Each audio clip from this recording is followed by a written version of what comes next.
Ooh. Okay, good start. All right, hello, everybody. My name is Bahzad. My name is Risa. And we are broadcasting live from Yokohama, Japan, in our brand new office. Mm-hmm. Still a work in progress, as you can see, a lot of boxes and things around. But hey, we're here, and this is the new spot. This is the new spot. This is the new spot. Yeah, we're still getting the live stream set up.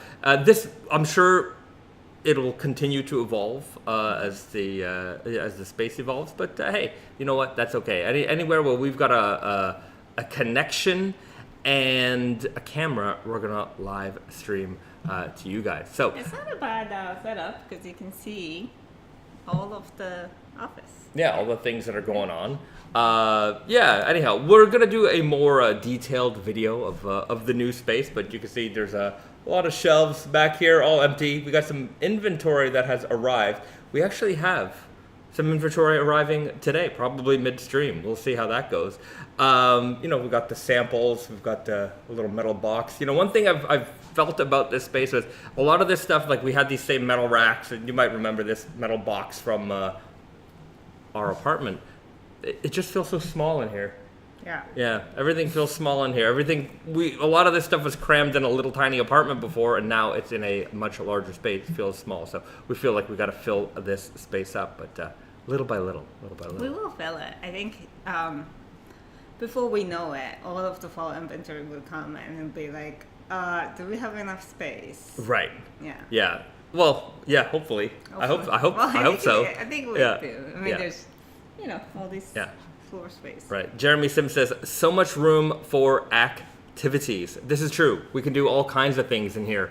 So much space for activities. I can do jumping jacks, somersaults, you name it. It can be done in here. Now, you guys know where we are broadcasting live from. It is Yokohama, Japan. This is actually an area called Basha-michi, and we hope that we're going to be able to host you guys. When you guys come to Japan, you guys can come and visit us here. We're going to get all that sorted out probably in the next couple of weeks. Basically we need inventory. So if you come, we want you to, there's also a lot of setup. We need to have an appointment-based system, so we have to set that up. We also have to be, able to, for people to shop if they choose to shop. We don't have that now, so we gotta set those up. And probably by the time we have enough inventory for us to feel comfortable welcoming people in, we will have those things set up. Yeah. All in the next couple of weeks, hopefully. Brenda says, internet hooked up, or are you stealing Wi-Fi from a neighbor? We're currently using one of these little portable 5G Wi-Fi routers. It's not the portable one, but it is like the cellular. Cellular data. Yeah. So the data is okay. It's just not blazing fast, and it's actually the same kind of internet we have in our home. Mm-hmm. So that's enough for now. Fingers crossed, the stream stays pretty steady. Yukon Selvage says, hello from a cool Yukon, back from 2 weeks on the south coast of BC. Really appreciate the cooler weather.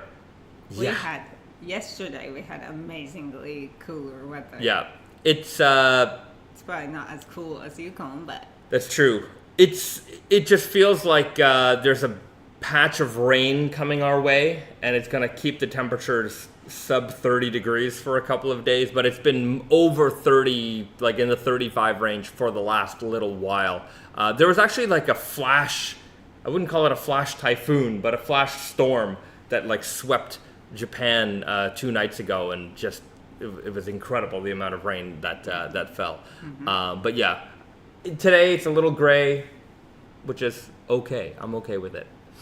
Shang Style says, hey BNR, it's okay if you got no stock at your shop. I'll be happy to visit you if you sign my stuff. Haha. Well, no problem.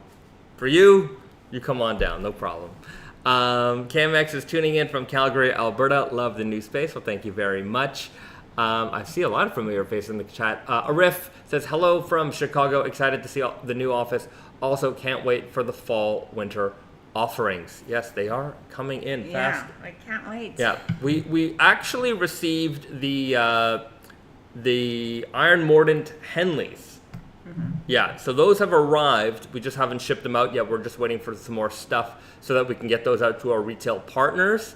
And then we have some double heavyweight t-shirts arriving. So once we have a little bit more stuff, I think probably by the end of the month, we'll have a release of some sort. Definitely. A release? I don't know. It just depends on how much time we want to give the wholesale customers. Yeah, so probably definitely the double heavyweight tees. Anyhow, you guys know how to interpret that. Melody Murray's tuning in from Tucson. Good to see you. We got the Moore. Greetings from the DCMDVA area, the DMV, so to speak. Anyone planning to go to the U.S. to meet up at Naked and Famous NYC on July 23rd? Well, there you go. I didn't know they had an event coming up, but it looks like, like usual. I mean, they always. I just didn't know when the date was. Looks like the Naked and Famous crew will be at Naked and Famous down in NYC on July 23rd. So if you guys are fans of theirs, you definitely want to check that out. You can see some familiar faces there. We won't be there, but they will be there. Unless somebody wants to send us a business class ticket. Business class. Would you go? It depends on how busy I am that week. But just for the night, for the day. For the night? Yeah. I don't know. Yeah. I guess business class you can sleep the whole time. Business class, I'm there. All right. Raphael MC says, a BNR embroidered autograph. I don't know. I mean, I'm sure... I don't want to put that on your shirt. Yeah. Yeah. Yeah. I feel like that's just... It's your shirt. Yeah. Don't put my name on your shirt. Put your name Put your name on your shirt. Yeah. Everyone's going to be like, who's BNR? You're going to have to explain this all the time. Just put your initials. Then you can explain who those initials are. And they'll be like, that makes total sense. Hayes T asks, I guess this is in reference to last week, we were doing some baby cashmere talk. Clarifying questions on the future baby cashmere sweaters. Will the lining be 100% baby cashmere and the face is something else? Or will it be entirely a blend? Sorry to beat a dead horse. The interior part, so the looped back part of that sweatshirt will be 100% baby cashmere. And then the exterior part, and the binder layer, so there's 3 layers in the French terry, will be conventional cashmere. So it'll be 100% cashmere. It'll be fine cashmere on the outside, not quite as fine as baby cashmere, but very fine cashmere on the outside, and baby cashmere entirely on the inside. So it's not a blend. It is simply just using baby cashmere, I would say, where you feel it the most. Mm-hmm. Yeah. So, there you go. Future baby cashmere, and that will also be for the baby cashmere that is coming up. So the production had to change just due to some yarn availability, and so that will be the recipe going forward. BD says, Risa, is that your chain stitch setup back behind Bahzad? Yes. Yeah, it's wait, I don't. You know what? I don't have the camera. Hold on. There we go. Yeah, there it is. That's the old. Where I sit, and then behind that pillar, there's another table. So I got a little corner, little L-shaped corner for my little project. Yeah, there you go. What else do we got in here? We got the shipping table behind, alongside that wall. Yeah. So back here. You might see a monitor there. Where is it? There. Yeah. This thing is our shipping table area. So everything we pack, ship, and deliver goes through that land. We just got our couch here. We thought about putting it over here, which you can't see, but it's over here now. We need to get a carpet and maybe some other chairs. We need to get plants. We need to get plants. And lots of plants. Yeah. And then we got the samples back here. Behind that, alongside the other wall, we have a toilet and a little mini kitchenette kind of thing. And then we got the whole inventory rows. Like right now, all the shelves are pretty much empty, but we're gonna fill that up with fall goodness. Mm-hmm. And then back behind, all the way back, that's actually a better view side of the building. We got like, we get to see a little bit of the Yokohama action. Yeah. You see like a Yokohama top of Bay the, area. The Ferris wheel and stuff. It's nice, but we never keep that window open. Yeah. Lens open. Yeah. So anyhow, we'll do a full like walkthrough video, and then you guys can get a much better look at what's going on here at the new office. Okay. How does it feel to be in a new space? It feels pretty good. It feels weird a little because we never had to like go far from our home to go to work. Yeah. So this commuter lifestyle is it's been a while. I have to say that we haven't commuted in years, right? Since 2019, we haven't really been commuting consistently like every day. So the fact that we have to get ready, go out, come here. To be fair, like this office space is kind of like a second home. Like that's sort of the feeling that we're trying to build in here, where it's very cozy and comfortable. I mean, in our home previous, all of this stuff was already there. So, well, not all of it, but very, very similarly. Like these at one point used to all be in our bedroom. Like, so like a lot of this stuff is just familiar for us. So it's just about, making this feel like a very cozy and comfortable environment. But one thing I have noticed just in sort of like the past week of us coming here more consistently is we come here, we do our work, then we go home, and then that's it. We're home. Yeah. I do like the separation. Like, it's not even the separation because, like, everything is, it's not separated. But and we think about and talk about work afterwards because it's just the two of us.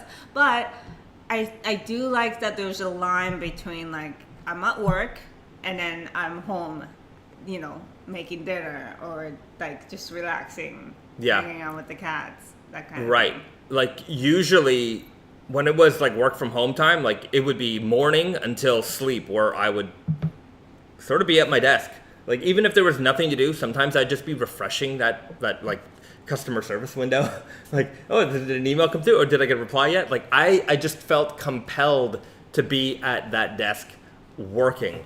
And now like we come home and well, there are like things. There were like definitely things that like I could always do, but like because I moved my computer here, that like I have a tiny laptop at home, but like it's just like there are certain things like Excel files. Like I'm not willing to do that, or like actual like physical paperwork. Like I leave it here, so when I go home, it's like I need to do that. And it's like, but it has to wait till tomorrow.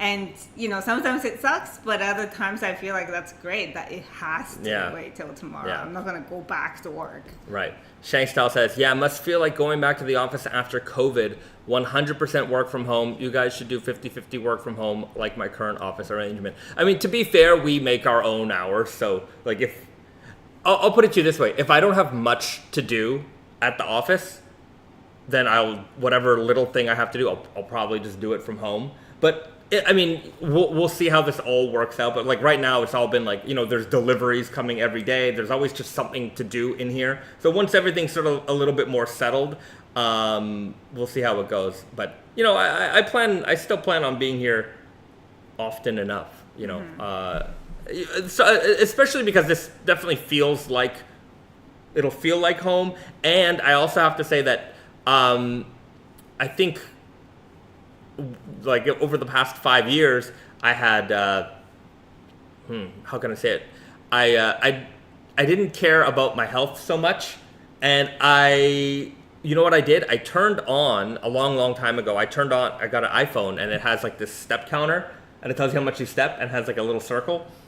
And I realized that I was a sloth. Like I did not move. I woke up, I showered, I sat at my desk, I walked around the living room, and that was my life for many, many years. And now that like we go out, I make it a point, like after work, like we'll go walk by the bay, or if it's like too hot, like there's a lot of malls around here, and we'll just walk around the malls just to like get my steps up so that like I'm actually being physically active, because and I have to say that I've noticed already some like changes. So, but it's not just physical. I think psychological too. Like having that, like just makes like our mind get like a little bit away from work, and you know, it's like we love work, and we don't really consider it to be something unhealthy, but I think, you know, just by doing that, like mind flips, like it really lets us focus when we're here to be like, you know, excited and working and, you know, energetic. I think. Yeah, anyhow, it's a little bit of a life adjustment, but we're but now that we have a couch here, like I think this past week and the week before, like our problem was that like one of us would have something to do here, but the other one necessarily is like, oh, I left it at home, so I'm gonna have to go home to do it, but then I'm not gonna leave you here, so I'm just gonna stay on my phone, kind of thing. So place to chill. Now we have a place to chill. Damue says, I understand what you mean about working at home. When I teleworked, the duty clock did not stop till the work was done. 12, 14, 16 hours work day. I was salaried and not paid for overtime. Yeah, like, I mean, when you work for yourself, you know, the clock doesn't stop. But even like our Naked Famous Denim days, like the clock just didn't stop. Like I think the job even more so with Naked Famous because we had a time lag. Right, the time lag was also a thing because like we would work during our day. And then at night, when like the Montreal team and the New York team were waking up, that's when like their problems started coming. Oh, can you help me with this? Do you know that? Yada yada yada. Or you have to communicate. You have these meetings, and so we'd be up until like 2, 3 o'clock in the morning, like a lot of the time. And so like now things have really sort of balanced out a little bit better. Anyhow, we're getting it all figured out. It definitely feels like we're a proper business now. Because one thing that I really like, which haven't happened yet, but like if we have a business meeting, we always had to go to like the other person's office, so like go to a cafe and all of that. Now we can just tell them to come, and we don't even have to like this is like we'll wait here while we're working. This is fantastic. It's very true. Okay. Stephen Kopelkamp, have you all mentioned if the entire fall-winter collection will come out at once, or will the releases be staggered by garment? So staggered. Yeah. So Stephen and Hayes are asking the same question. Yeah, it's going to be staggered. It's basically as things arrive. So, and it's not just as things arrive, as sort of collections arrive. So, I want to, double heavyweight tees. We might get, 1 or 2 colors a week. As far as deliveries are concerned, but I'm not going to release 1 or 2 colors a week. I'm going to wait until we have more, like all the colors are practically, like if one color is like 2 months out, I'm not going to wait for that. But so we kind of release things as a batch. So, FoxFibre t-shirts, for example, we'll wait until all 3 of the new colors are here. Exactly. And then we'll release them together. Henley too, like the Bahzad mentioned that our modern FoxFibre heavyweight waffle Henley arrived, but I think we're gonna have to wait till the other colors, the Fox 80, 70, 80, Fox 80, and no 70, I think 70. Sorry, Fox 70 and 15 are here. Then we can release as a 3-color set. Yeah, and then that way you can make your pick. If you want to buy more than one, you can combine shipping. It also, for our retail partners, they don't want to receive one thing at a time. Right. They want to receive. They can't do that. It doesn't make sense. As far as like shipping costs and all that stuff. They want it all to come in, and then that way, when they do a release, they can build up the story and we also cannot have like 20 shipments a season per customer. Yeah. Pierre Moreau is in the house. Good to see you, my friend. Wow, guys, great space, amazing. Well, thank you very much. It's only gonna get better. We gotta add some more tchotchkes and furniture in here as well. Right now it's a little too, I don't know, there's no personality to it. Yeah, well we're gonna get some plants, we gotta get some rugs. Yeah, some colors, maybe wall covering. Some art or something, fancy it up. Yeah. Okay, Adam says, are the blanket lined garments in a grouping, or will they be released when you get them by themselves. Well, when we get the blanket striped items, so the zip hoodie, pullover crew neck, the pullover hoodie, and the sweatpants, when those come, we'll release that as one set. Yeah. So yeah. Yeah. And same thing, like, you know, double heavyweight sweatshirts, like those will be a set, and then maybe the FoxFibre double heavyweight sweatshirts will be its own separate release. Mm-hmm. So yeah. Sorry. No, go ahead.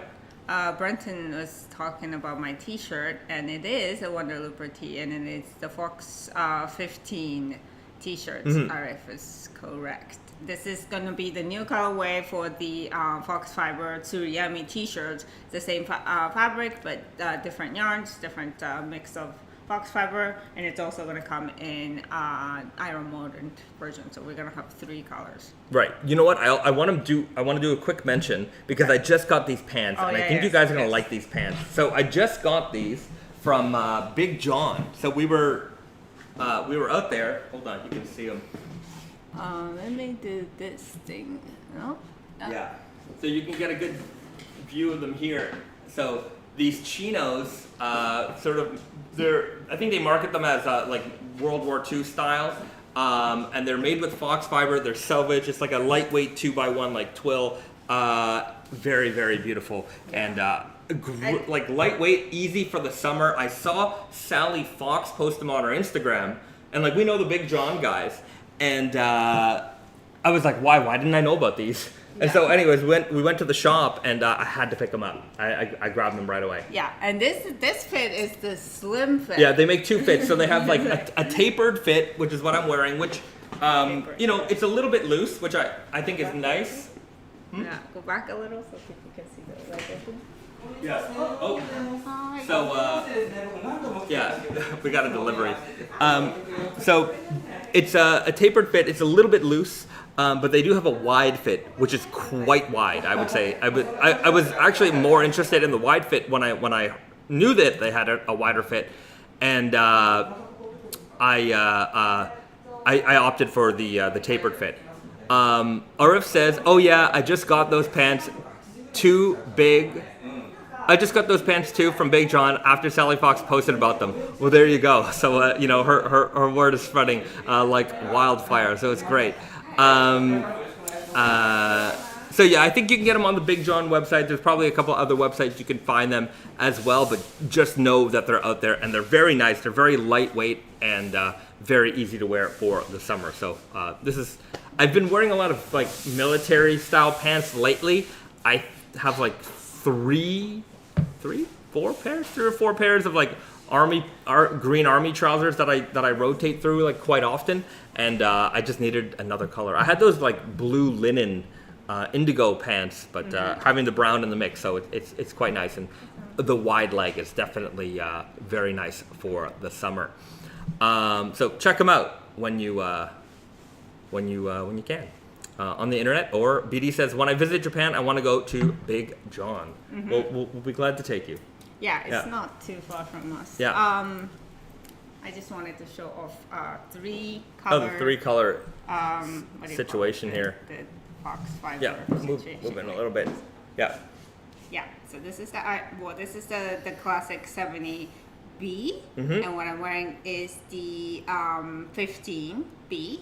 And this one is the iron molded 70B. Right. 70B iron molded. Yeah, so 3 options coming your way. Yes. And everything is previewable now on the internet. So if you head over to Wonder Looper.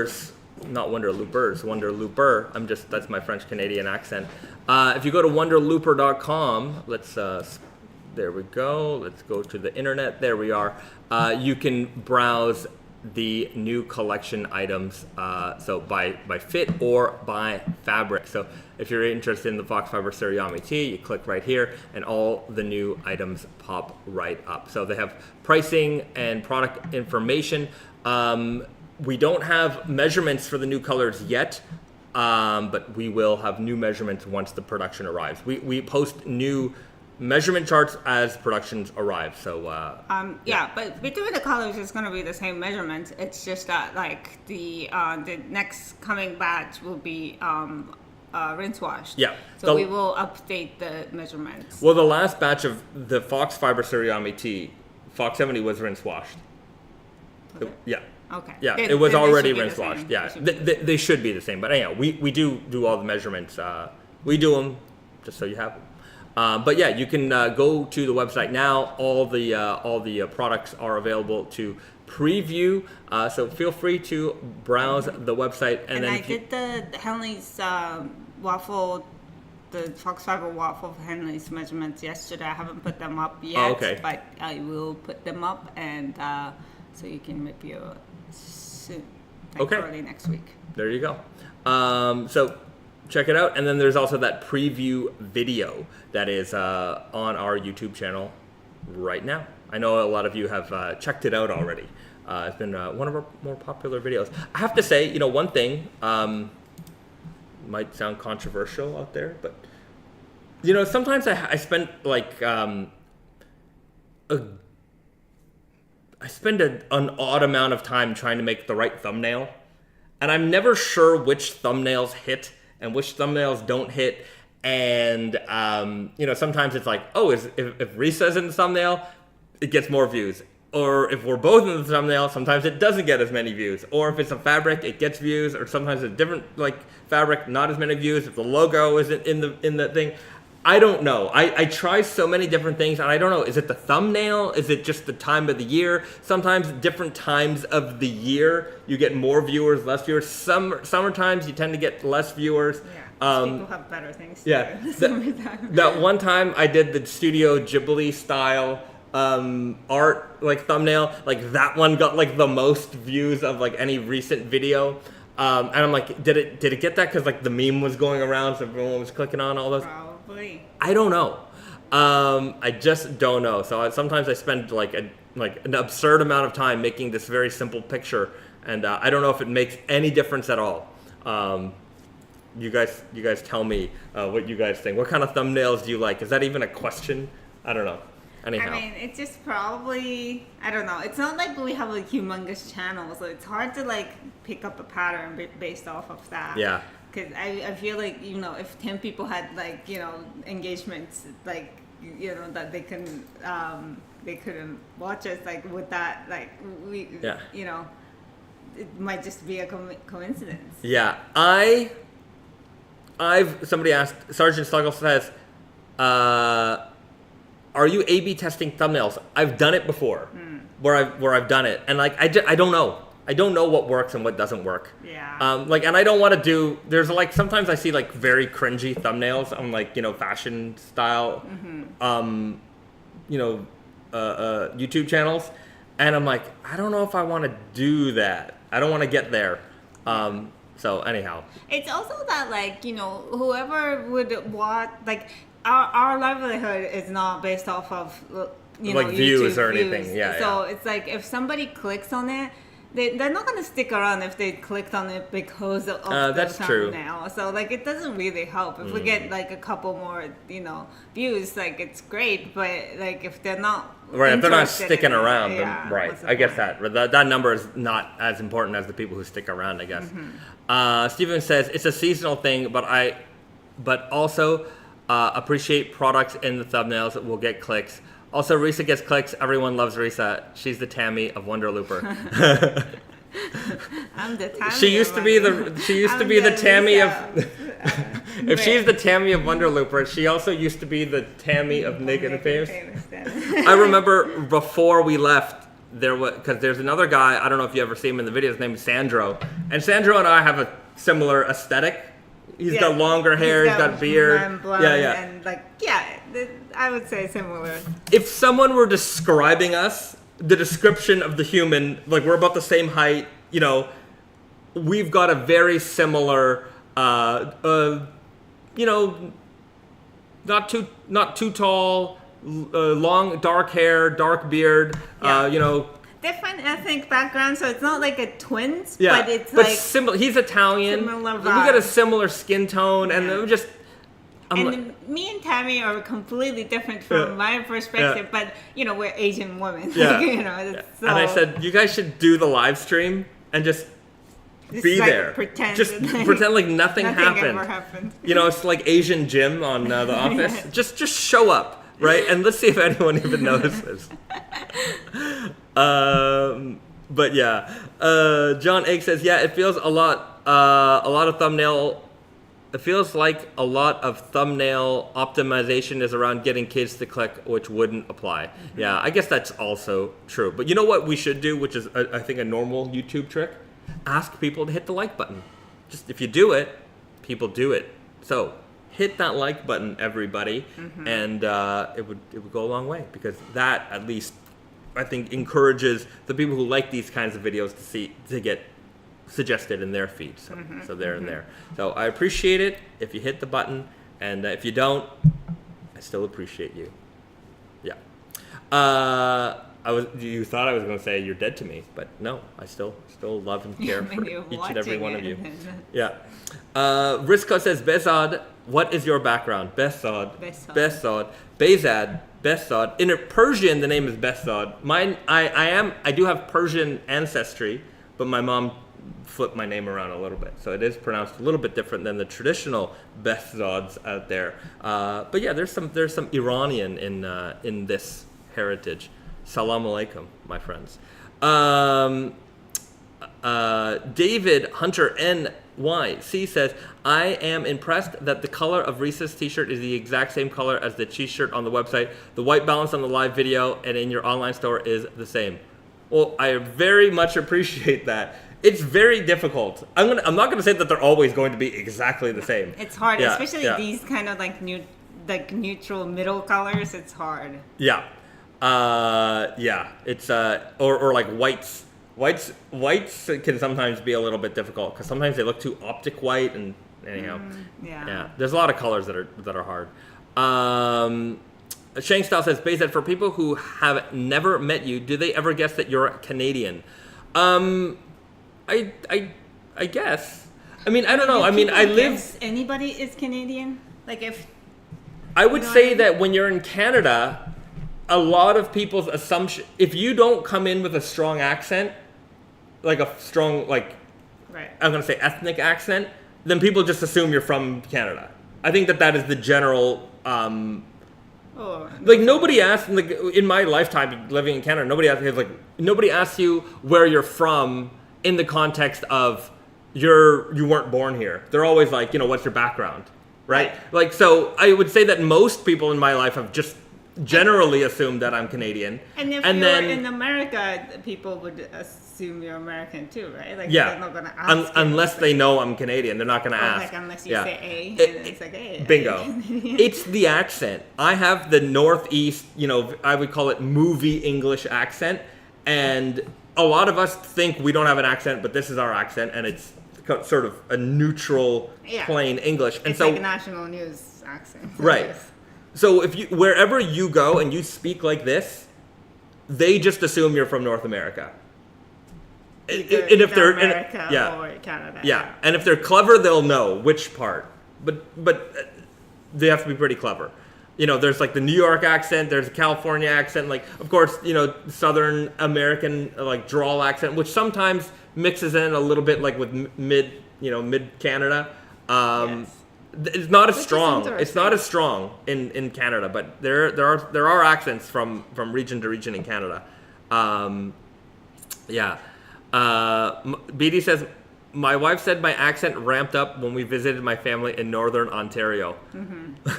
That's what happens when you're surrounded by like your people. I think. Or like even you're in the UK or Scotland or something, like you just start speaking a little bit like that. Sometimes it.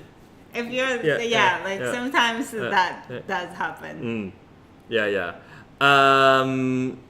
But yeah, that's, I guess that's the answer to that question. A pimp named Slickback says, will there be an office cat? We will not have an office cat, but I had a crazy idea, which I will not reveal yet. Sure. Yeah. Because it sounds like you're going to reveal it. Okay, I'm going to reveal it because you pushed me. I want to make like a 15-foot tall like poster of Snowy in the background. I'm gonna do it. And then tiny little cat feet. Yeah. Yeah. Can't even see it. I'm gonna make a huge. It's gonna be ridiculously sized, and so I can say Snowy's in the videos all the time. You know, he's our mascot. Yeah. So we're gonna. If you like that idea, hit the like button, everybody. I'm gonna keep asking you. But yeah, that is. You know, Snowy has been a big part of the live stream, of course, for very, very many years. So you know, we want to make sure that he's represented here in the office as well. Yeah. Yeah, there's a lot of color talk in the chat. I have to tell you that color is sort of the bane of my existence. Like every time I get set up to make a new video, I'm always like, okay, how can I improve my color? How can I do this? And then I start going into like these, you know, advanced shooting formats. And then I go into Premiere Pro to like, you know, practice and color, and I'm terrible. It all comes out like junk, and I hate it. And they're like, oh, make it cinematic. I'm like, I don't want to. Anyhow. Yeah. I'm getting to the point where I'm just like, not auto, but like mostly auto, and like I'm just going for good enough because I every time I try to make it better, like do like a very high level better, I just feel like I need to buy this equipment and that equipment. I need to do that. And I'm sure I don't, but I don't know. Also, I'm just not good at it, and it just takes me forever to like. Yeah. Yeah. And it's just like, you know, with live stream and stuff, like it's more, you know, the sun moves and you know things, and it's fine. Nobody complains. So even the like recorded video. Yeah. I think it's fine. It's just that like with photos, to me, the bane of my existence is like the photo like color matching, because that's like next to each other on the website. I cannot have it like very different. And you've seen our website. Sometimes it does happen, and it's like that's already better than where we started. Yeah. Because when we used to take our product photo, the main photo on our wall, like that's direct sunlight from the window, and depending on the time of the day or whatever the weather, it's completely different. And for me to like match that, it was just like, oh, it would take me forever. Yeah. And the more you look at it, the more wrong. Yeah. Like your eyes will like deceive you. Color correcting is it's an art. It's a master skill, a skill that I don't particularly possess. I can do it a little bit. I can do it a bit. I can do it to a good enough level, but like getting it to like look like a Iron Snail or a Carl Morawski video. Yeah. Those guys are really, really good. And it's not just the Carl's got incredible equipment. Actually, I know Iron Snail's got similar equipment to me. He's just really good at it. Yeah. He's a scientist. Like more like you know, atmosphere building. Like you get the vibe from the video. Yeah. Those are great.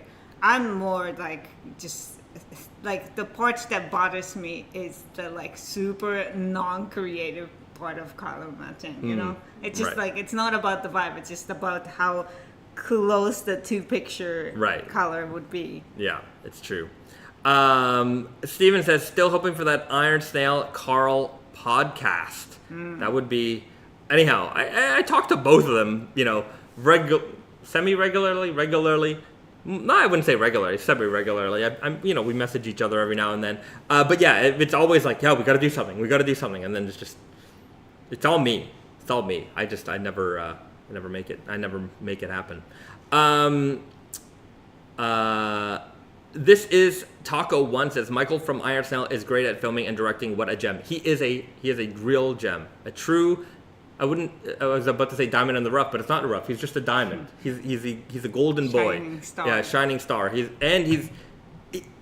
not only that, but I have to say that in this realm, like the workwear, you know, better menswear realm, all the people I've met quite a few, they're all the nicest. They're all really the nicest people. I've met few people that are not nice, but everyone's been super nice, and which I think is very refreshing. And I think obviously it shows in the kinds of videos that they make, and like you can tell that their personality really shines through. Whereas sometimes, you know, I consume a lot of YouTube, and you know, certain influencer types, maybe that's not the right word. I mean, they're hosts or whatever, their programs. there's a little bit of disingenuousness in them, and like that really shines through. Some of these people I've never met, so maybe they might just be like that on camera. They could be the super nicest people in real life. Very, very possible. Highly possible. But I don't know. Sometimes I feel like there are people who are in the YouTube space because maybe they see it as like a, I don't know, an easy job, or, you know, this is how I make my money. Like, and whereas there's other people who are in it just because it's like, you know, this is my hobby, this is my passion. Like, I just want to have a creative outlet, and like if it happens to be successful or big and this and that, that's all wonderful and great. Whereas some people are very much chasing sort of like the clout of it all. I don't know. I don't know how to tell the difference between, if I were to have to write an essay on that, how would I, you know, define one type versus another? But I genuinely think it shows through more in people's personalities in the videos themselves, and it probably has a strong correlation to how they are in real life. Yeah. Okay, Yeah. I found a very good question from Tim Liffin. Okay. FoxFibre noob question.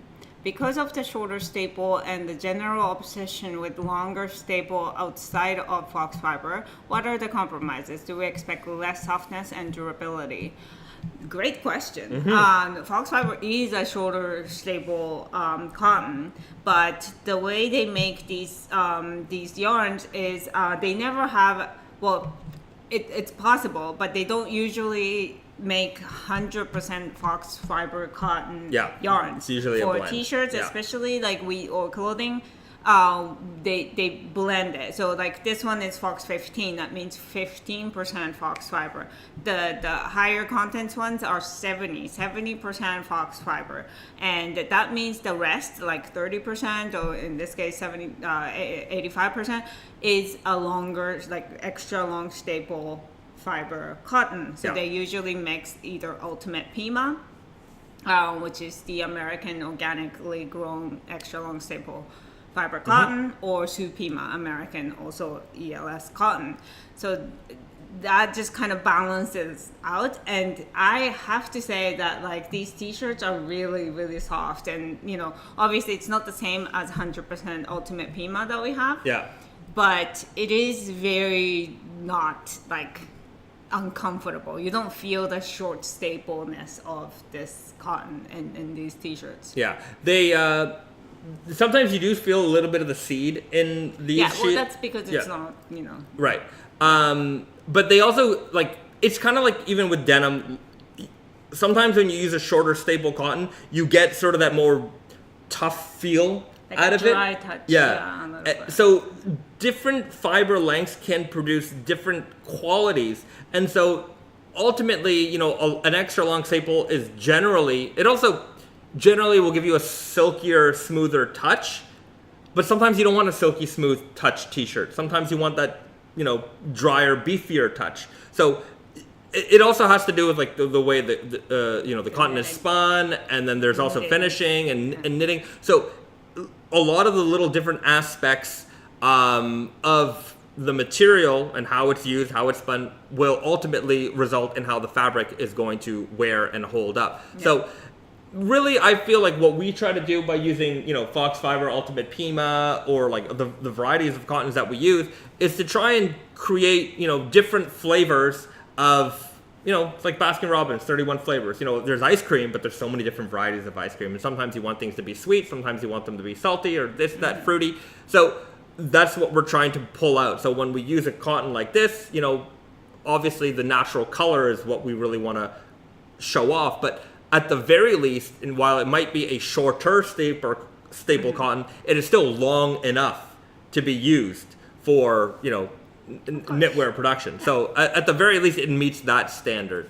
So yeah, it's a very interesting thing, because of course there's one mentality where it's like, well, we always have to pursue the best quality. But what does that mean, right? Because quality it depends on the qualities that you're looking for. So if you're looking for like a super long lasting t-shirt, maybe FoxFibre t-shirts aren't going to last as long as, you know, a full 100% cotton, extra long staple, ring spun, this, that, Yeah, but that's, but there's other things that you have to consider. And I also have to say that, for the amount of wear that we've put into our FoxFibre t-shirts and all the FoxFibre products that have been there out on the market for decades, you don't see them degrading, because I also find that one thing is, because I would say the fiber is so expensive, people tend to make really nice fabrics with it, right? You're not trying to mass produce this and make really, really thin fabrics with it. That's not actually, well, thin fabrics, it's a quality thing, because you can have very high quality, very thin fabrics because you want to make very, very light garments, and like so the drapey garment. The certain thing is like it cannot exist. Like there is no definition of what is ultimately like better, the best, or it's like certain things works with, like you were saying. It's just like there's no answer. There's no like, it's not a speed race where the fastest definitely is the best. It's not. It's not that. So it's a lot of little things that I would say that this boils, like, when you're in this space, it's more about like the qualities that you're looking for, and this product happens to have those qualities. And is it functionally the best? I mean, it's again, there's no, I would say that doesn't exist. Yeah. That is a I don't know, have a good analogy for it, but that doesn't exist. Functionally the best, because it all depends on what you want it to do. Like, is this the best jacket in the world? Well, it depends. Are you mountain climbing, or are you going on hikes in the woods? Are you, in minus 40 degrees? Same purpose. I think it just depends on what you want out of it. Right. Like, it's like when we were asked, like, what is like the best t-shirt? What's your favorite t-shirt of our collection? And we always have a hard time picking, because every one of them, it's like our children, like some of them are like the most smart, intelligent, and some of them are nicest, or like strongest, or whatever. Like, it's not, you can't choose what's the best.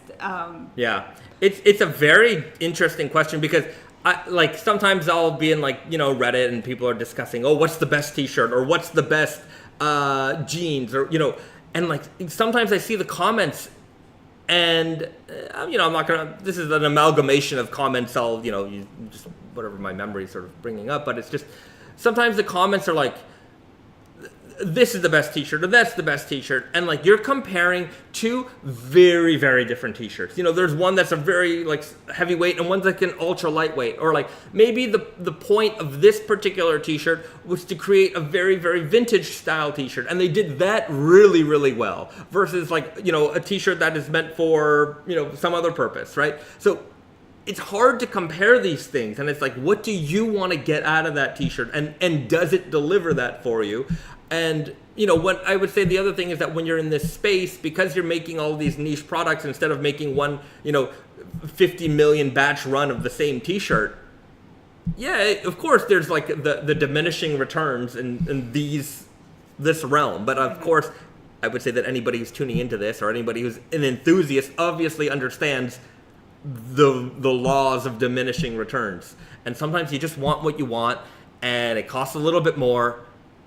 Yeah, for many reasons. Right. Some because the feature you can feel is the best. Some may just be because it's more rarer. You know. So it's again like just the price is also another factor, but it can't. It's just so complicated. Yeah. Arif says you always secretly have a favorite child. You may have a secretly have a favorite child, but if you were to rank, children as like best to worst, like what do you use as a Well, I'm obviously the best. right Mom, I know you're watching. Anyhow, how do you rank them? I don't know. Most handsome, there's different ways to rank them. That's my point. Arif says, question, what kind of bear is best? Wait, truth, that's a ridiculous question, Jim Halpert. False. Black bear. That's correct. Black bear is the best. Battlestar Galactica. Bears beats Battlestar Galactica. Yeah, Brenton says, I recently bought another brand's heavyweight tee, and it feels very dry, not as comfortable.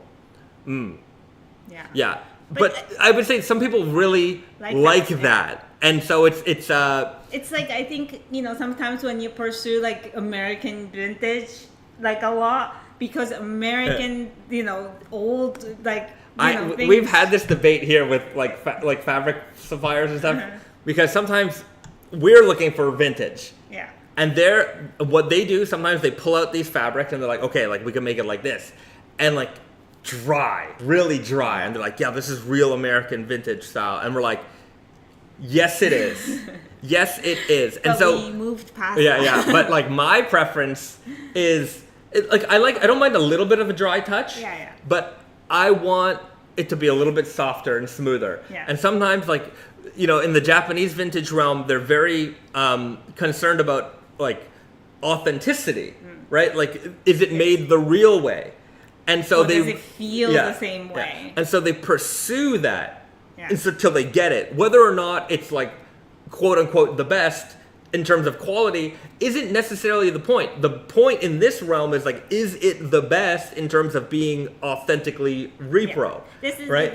the great example is that, like, there's like jeans enthusiasts who, really replicate like, certain ages, like Levi's jeans or whatever.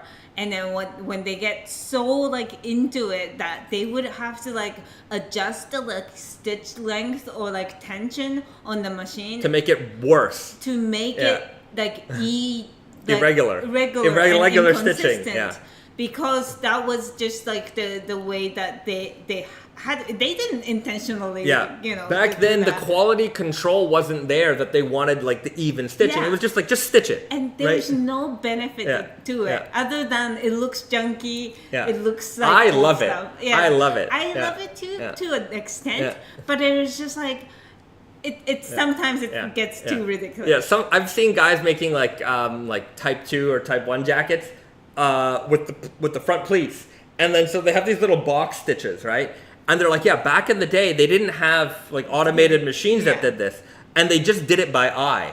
So sometimes it's uneven. So Buddy would just do it by eye, and he's like, but not just by eye, but like intentionally making it, because like he's making, one at a time, whereas like these factory workers back in the days, they were making, hundreds at a time. So it's just like they're different level. Right. So it's again, it's a point where like I think that's too much, like authentic. I appreciate that there are people who are doing that. Yeah. But yes, like for me, like the line is drawn on like 100% cotton thread on like jeans. Right. And I'm just like, Durability really matters for jeans. Like, janky stitching, I will forgive, because even janky stitching is going to hold up. But janky 100% cotton stitching is not going to hold up. And if you're wearing these jeans tough and rough, I kind of want them to not fall apart. And so the 100% cotton stitching, as much as I do appreciate that people go the length to make it like that, I always appreciate this kind of stuff. It's just not pour moi. It's not for me, right? Would I still buy the jeans? I'm gonna say yes. I probably would. Mm-hmm. But, and I have, but my preference is if it was made with the polycore thread. Mm-hmm. Give me some tough thread. Yeah. John Ake says, I love it when it's authentic. Intentional errors feel a bit odd though. Right. Yeah. Yeah. There is a weirdly fakeness to it also. Correct. Yeah. Sometimes there does cross the line when it just it ends up in fake land. I would say that it's kind of like intentionally purchased, destroyed jeans, right? It's like whenever you see a pair of jeans that's been thrashed and repaired and this and that, sometimes they do it right. So, and you can tell when the person has the eye for authenticity. But sometimes you're like, why are there like whiskers all the way down the thigh? Jeans don't do that, right? And so like you can tell when the eye of a person just really doesn't understand how jeans are worn and what authentic fades look like in order to reproduce them. Instead, they're just trying to create like this thrashed looking jean, which to me looks very fake, because if you're going to wear that to pretend like you're some sort of thrasher, like you look like a fake thrasher by doing that, right? So anyhow. Yeah, I mean, this topic can go, and each person has a different threshold, because I don't like where I kind of feel like, oh, that's enough, that's a little too much, is very different from where you or other people may it all, I might, again, it's like on Monday I might feel one way about it, on Tuesday I might feel another way about it. Or a certain item you might feel that way, but there is no like written rule. Yeah. Arif says, is there a Japanese aesthetic term for this? Wabi sabi, or am I misinterpreting? Like beauty of imperfection, but maybe unintentional, not fake imperfection. Wabi sabi gets used a lot. Yes, and I actually don't know if I even know the correct like meaning. Honestly, I interpret as what you're saying, like imperfection. It's just like, oh no, it's just like a little, or like a clay pot. Like a clay pot, a handmade clay pot. You look at it and you're like, oh, it from far it's the pot, and then you get closer and like, oh yeah, there's little mistakes here, but it's not necessarily a mistake. It's just that like that's it's the not nature of it. Like like a perfectly printed something. Just mass produced something. I would use it that way. I'm not actually sure if that's the correct meaning of it. It just got used so much. Right. It's like the word ikigai. Like there's a lot of people who use that in like the West now. It has a very like a real meaning for me, at least. Like it's a stern meaning. Yeah, but the spirit. I would say that the spirit of wabi sabi is just accepting the natural sort of way it is. Like that there is a faded jean is a worn out jean, but to us it's more than that. Like it shows that somebody loved and worn and really appreciated this fabric, and all the colors that come through, like all of those things like make it, in my view, very valuable and something that I enjoy and I cherish. But to some people, once their clothes are worn out, there's holes in it, that means it's done, it's trash. But for me, sometimes like I got army jackets and jeans and all kinds of stuff that I buy secondhand and use because I like that it's been worn or repaired, or like it's got some holes in it. Like different people can appreciate different things, and I can see the value in those kinds of things. Wabi sabi actually mean, so I mean imperfection too, but mostly it sounds like it mostly kind of talks about like a more simple, like non-extravagant, say that word? Extravagance? Yes. Not fancy kind of things, like where you would find beauty in like, normal things. Yeah, normal things, something that you don't, it's not flashy, it's, Okay. Anyhow, I think we all get the spirit of it. Yeah. Okay. All right. Stephen Kopelkamp says, in regards to the light floaty cotton used in the ELS shirts, are there any floaty FoxFibres in there? So like the recycled cotton from the factories. So for sure. Yeah. Well, so we actually, we talked about talking to the males about these kind of things. Yeah. I don't think we ever did actually, but yeah, they definitely, like, I don't know if you saw, actually I didn't see the Naked and Famous video where they went through the factory. Right. And I don't know if, sorry I didn't watch it all, but sorry guys. I watched it, I don't think they would. Did they show it where they show the vacuums in the factory sucking up the cotton? I think so. So when you go through like the cotton mills, the spinning mills, when they're spinning the cotton, like obviously fluffs and puffs go everywhere, and they collect that, and like depending on like the production, like they might just separate like the recyclingness. So I'm sure that there is like a batch of recycled FoxFibre somewhere. But I would imagine, because there's because if it gets like a brown cotton gets mixed into the white, maybe it's not great. So maybe they would separate vacuum. But they do have ones for like extra long stable. Right, but like say the exterior of the FoxFibre. Fleece FoxFibre sweatshirt, that might be a mix of a bunch of different cottons. So there's probably some FoxFibre in there. Yeah. There's that way of recycling. There's also like offcuts. Yeah. Or like extra yarns, like yarn process. Recycling, like things that don't make it into an actual product. So I think we need to kind of pursue that a little bit more because it's such a waste, if we were throwing those away. Yeah. Brenton says, when I first got into raw selvage denim, I was more obsessed with trying to figure out how to get certain types of high contrast fades. I'm at a place now where I understand that this isn't the point.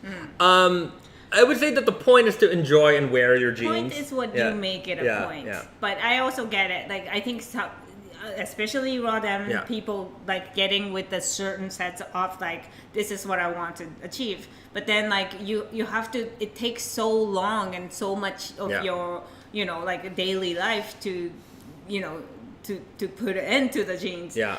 That I think at certain point you find a balance between what's practical for you and what's like, what you want. Yeah. Like there's... But it's like the raw denim journey starts with, you heard about it and you buy your first pair. And then you get your first pair, and if you're sort of enthusiastic about this, you're going to go online, you're going to find a forum, you're going to find Reddit, you're going to find an Instagram where you're going to see all these faded jeans. Mm-hmm. Oh, I wore them for a year. Oh, look how beautiful they are. Oh, I wore these for 2 years. Yeah. Look how faded they are. Oh, this is my 8-month update. And you're like, I want that. Mm-hmm. But of course, you want that, but that's 8 months, 12 months, 24 months away. And it seems like so far away, and you're wearing it, and maybe your outcome isn't exactly the same as the one that's online. Mm-hmm. And the one that's online is online because it's, I would say, maybe...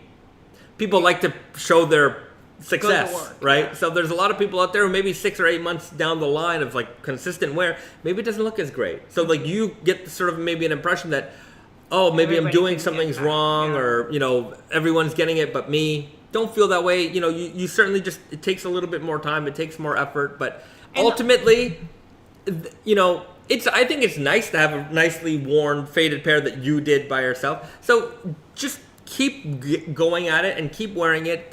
The number one thing is consistency, but also don't feel bad. Like everybody takes their own time and their own pace. I have a friend who was messaging me the other day, and he was telling me, he just bought some more jeans, and he's like, I used to have a rule. I used to only keep like 30 pairs of jeans, and then anytime I bought another one, I had to give one away. And he's like, I stopped doing that. But he was also asking me about like, how do I fade them? He's like, I have all these jeans, and and he's been wearing raw denim jeans for over a decade, well over a decade, a long time.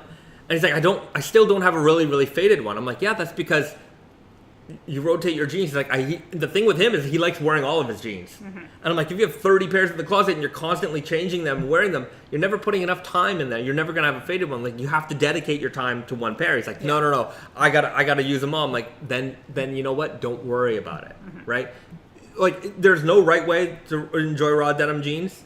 They're all right, and they're just jeans. Just wear them. Yeah. And it's kind of funny because, like, I think it's also like I was just reading Brenton's comment: no more fade logs, track and soaks, and washes. Yeah, like I also went through a phase where like I should be counting the days, like how many days I've worn and how far I've gotten and stuff like that. But it's just like, there's only so much. It's not like you're putting on a timer every hour you put in. Sometimes your day is shorter than the other. So just like, it's way too much for, like, if you like it, that's great. That's awesome. But I think that's unrealistic for most people. And you don't do that with like leather jackets and other things that you might enjoy the patina on. Right. So it's okay. Just the outcome and the journey also. Like, it's not maybe being organized. It's more like, just making memories in those pants and things like that. Right. Yeah. Brenton says, I wash when I need to wash and wear them when I feel like wearing them. And BD says, same. And if you treat your raw denim jeans with that attitude, you will end up with beautiful fades. You really will. Wear them, wash them, just wear them like normal. All those vintage jeans that you saw back in the day, yes, those guys were working hard in the mines and this and that, fine. But they also weren't like mentally considering, oh, I put 17 days in a row wearing these, I haven't washed them. Like, those guys washed and worn whenever they felt like it, okay? And they also, one thing, somebody mentioned it a long time ago on the Naked and Famous stream, but those guys, they used to wash their jeans on a washing board, right? I would imagine they used a washing board. Hang them in the sun. Yeah. I think washing board is a hack. Yeah. Hack, secret, also, like, you know, not they being would utilized. just, like, you know, use bleach whenever they need to get rid of a Right. stain. It's like, bleach on, like, a, you know, indigo dyed things is, like... Yeah, it's gonna fade it. Yeah. So, But, yeah, it's just, it's kind of funny, because sometimes, like, I get into, like, I still have, like, barely worn jeans in my closet, and sometimes I feel like I want to wear them. But it's just like now, like my like focus is, because my job is not jeans anymore, that my focus is like, you know, which t-shirt am I gonna wear? Well, let's see your outfit. Okay. Let's do an outfit check with you today. I did mine. Okay. We got to do the Sure. Risa outfit check. Yeah. So I took this Fox 15 t-shirt off of the rack, so it's a little bit big on me, but I really like it. This color is great. Goes great with my vintage jeans I picked up at a thrift store. It's a Levi's jeans. Now that I don't work in denim, I can wear other companies' jeans. Which, I mean, it kind of works. It's 501. I don't know the date. I think it's like 80s maybe. But it's a really nicely worn. It's just like a perfect, you know, a little loose, like waist is a little big, but that's great because I don't want it tight. And very naturally faded. Very naturally faded. No strong lines whatsoever, no rips or anything, but it's a great color. And then today I'm wearing my sandal made of rabbit fur. Yeah, they're very My beautiful. friend's brand Kitan, and she makes great stuff. And yeah, so I'm wearing these, and that's it. Jewelry check. Jewelry check. Wrist and jewelry check. This is just like my silver chain that I wear always. I got my American dollar, I think Bracelet. it's a Morgan dollar bracelet. So I guess like they take all the coins and just like stretch it out and make it into jewelry, which I think it's really fantastic. cool. Yeah. So it is not 925. I think it's like 900 or something like that. So it's like it's less sterling silver than the regular sterling silver, I guess. Less silver. I don't know. Yeah, it's really nice. Yeah, it's really cool. Kind of want more of them. Right, and then you can see like even the coin's edge is still on there. Yeah. Oh, my earring also. It's from the same people. What are they called? So this little rib edge, like ridge, is like from the side of the coin as well. They didn't like write it down or anything. So that's pretty cool. It's very cool. Yeah. And I got a new old watch. A new old watch. I also picked this up from a thrift store the other day. It is the Porsche designed automatic watch. I never wore an automatic watch, but had a good deal on it. I think. Let's check that out. It's very handsome. It is very handsome. Like, it took me months to decide to get this, but from the first time I saw it, I was like, that's perfect. The size-wise, it's very perfect. And it's just the way that, like, black is kind of, like, a little faded. Yeah. You know? Faded. It's got a patinaed black. It's got that red second hand. It looks very, very handsome. I'm jealous. I really like, I wanted you to get that watch because I saw that watch and I'm like, man, that watch is so cool. You have to get it. And, like, we both saw it. And, like, you liked it, but you were like, oh, I don't know. I'm like, no. And every week I'm like, let's go. We got to go buy it before someone buys it. Yeah. It takes me a long time for me to decide. Yeah. So anyhow, great outfit. This is Taka says vintage Porsche design is a watch nerd's piece. Well, there you go. It's just I'm not a watch nerd, and I kind of don't care if it's automatic, but I just like this design. Yeah, it's faded, nice. it's black. It goes with everything. Yeah. Okay. David says, "Where's the Birkin bag you won at Sotheby's?" No Birkin bag. No Birkin bag. Me. It wasn't us. Yeah. Do you have any interest in owning a Birkin bag? If somebody gave it to me, I will probably use it. It looks like a very functionally cool, and it's a good design. I like the design, and it's a cool bag, but I don't want to pay it like anywhere close to like even secondhand, vintage. Like I would, it's nowhere close to where I would be willing to pay for a bag. Right. I don't know how much they go for these days, but it's like the price of a moderate car. Yes. Yeah. Brand new for sure. But like even secondhand, like even undesirable, like busted up ones. Yeah, I don't think it's that great. Yeah. So no, we're not going there. Okay. BD says, I couldn't find my old Timex Atlantis 100, so I snagged one on eBay for $35. Great choice. I have a purple Atlantis at home.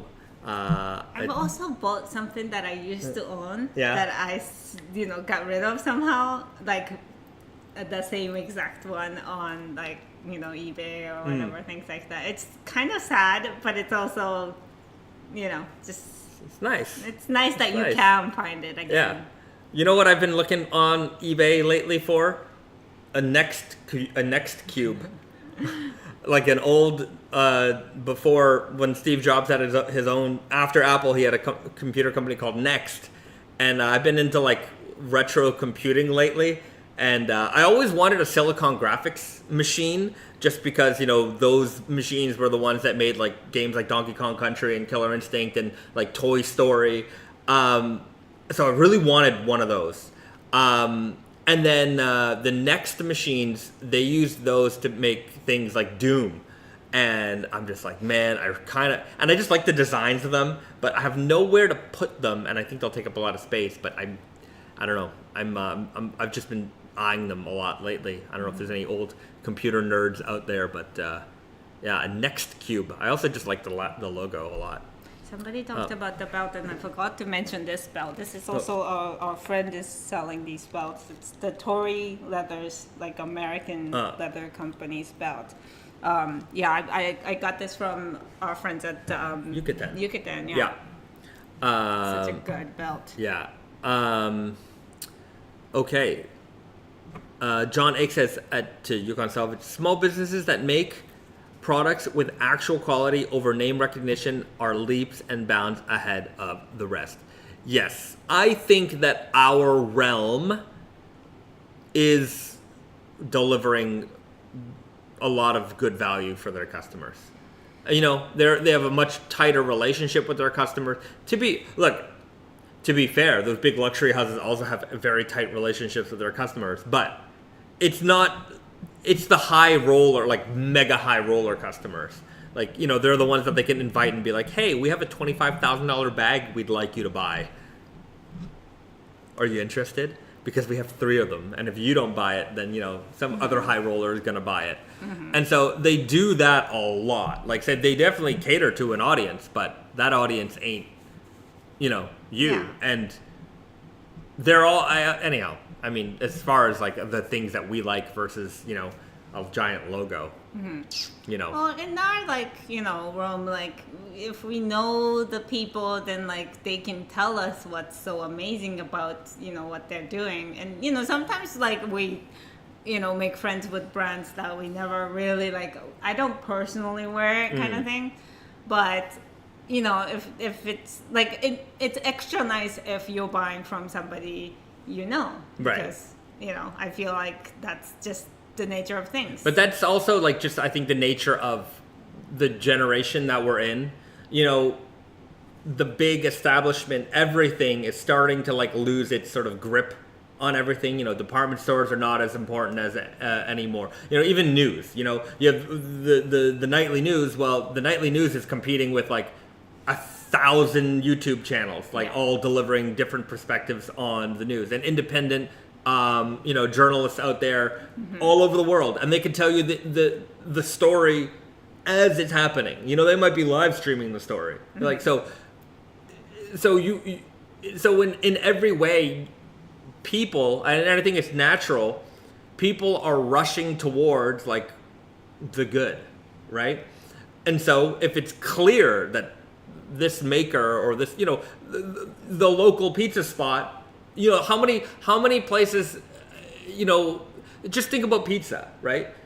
How many people are now, like, they have a local pizza spot, they're like, that's the best one, and it's far from, like, nobody's ever saying, well, the chain restaurant makes the best pizza anymore.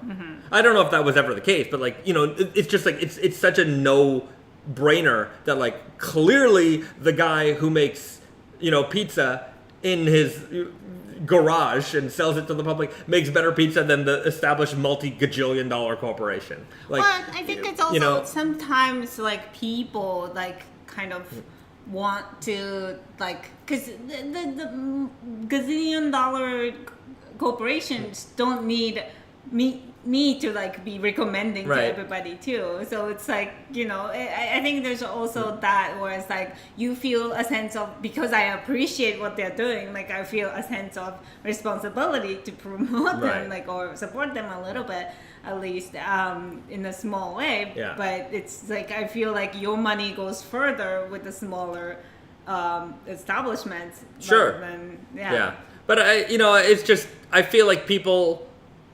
they want to rush towards better. And when better is an option, like, 20 years ago, there's just a lot of things that just simply weren't available to you because you didn't know about it.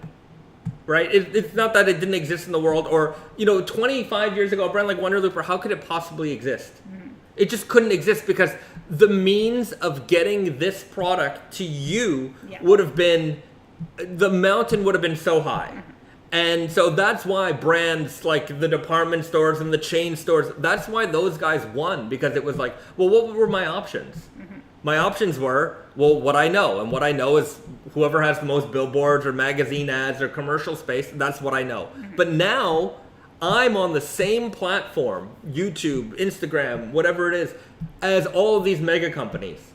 And so when you see me on Instagram versus you see some other mega, we're the same, right?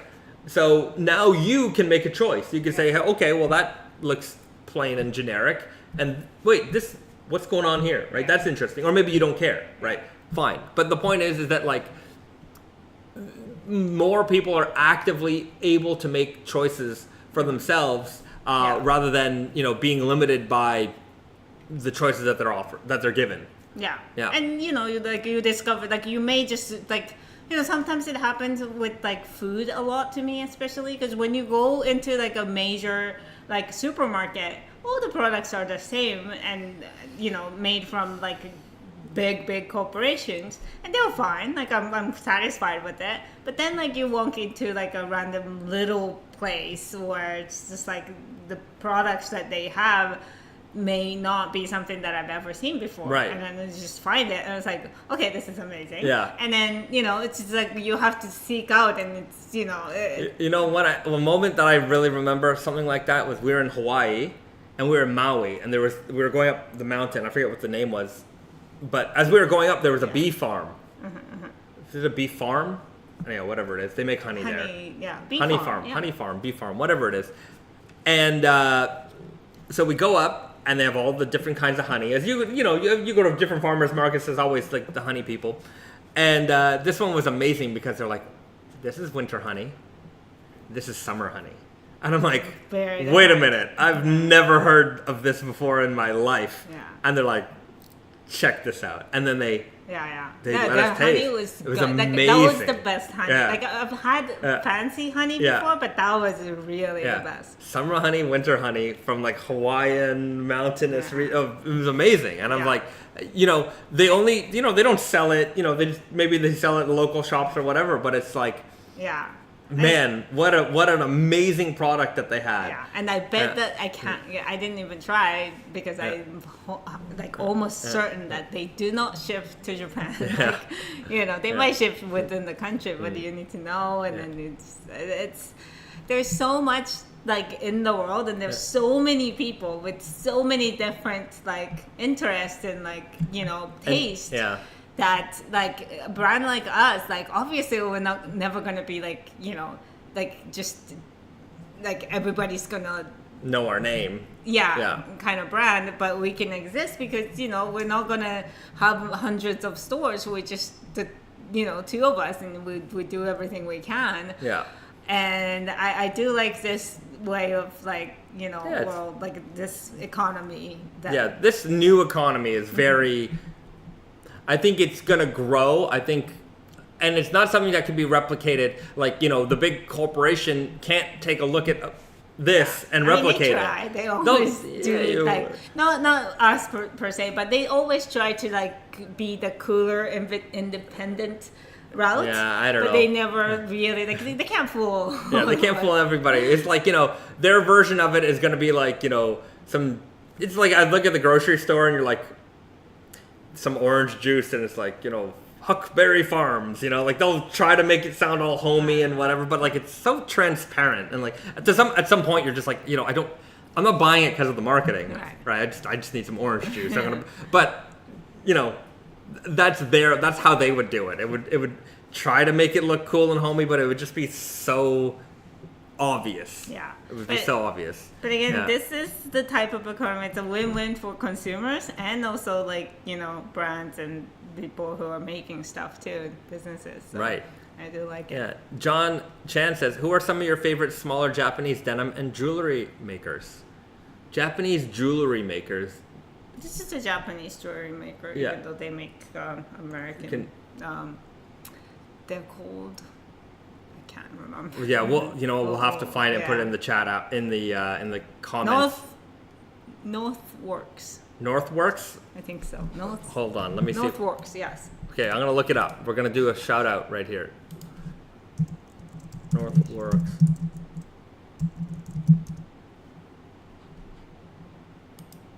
This one?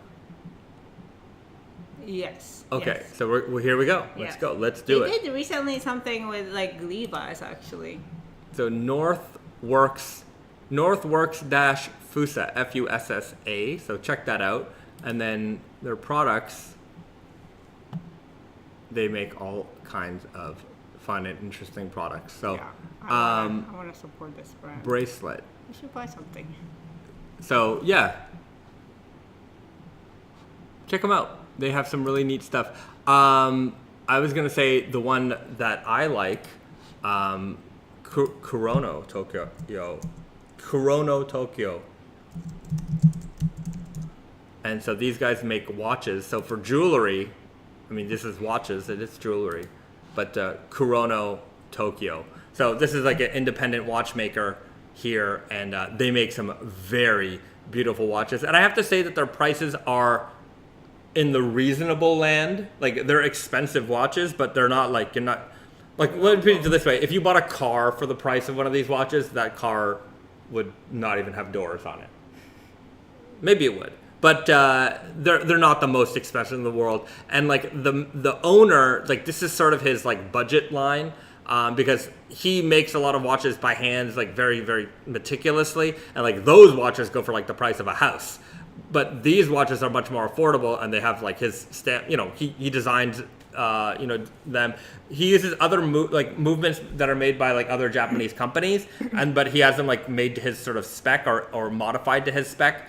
And so I would recommend these, and follow them on Instagram, because they do a lot of like limited releases. So it's just like one batch, that's it, they're done. And but they do have some like in-store stock as well. So I would recommend them. And I think a couple of weeks ago I talked about them because I wanted to get this watch right here, which sold out, and your boy was able to get one. I was able to pre-order it. Yeah, I'm actually picking it up this weekend, so it's ready for me. So I'll show it off soon. But yeah, I really like them a lot. Okay.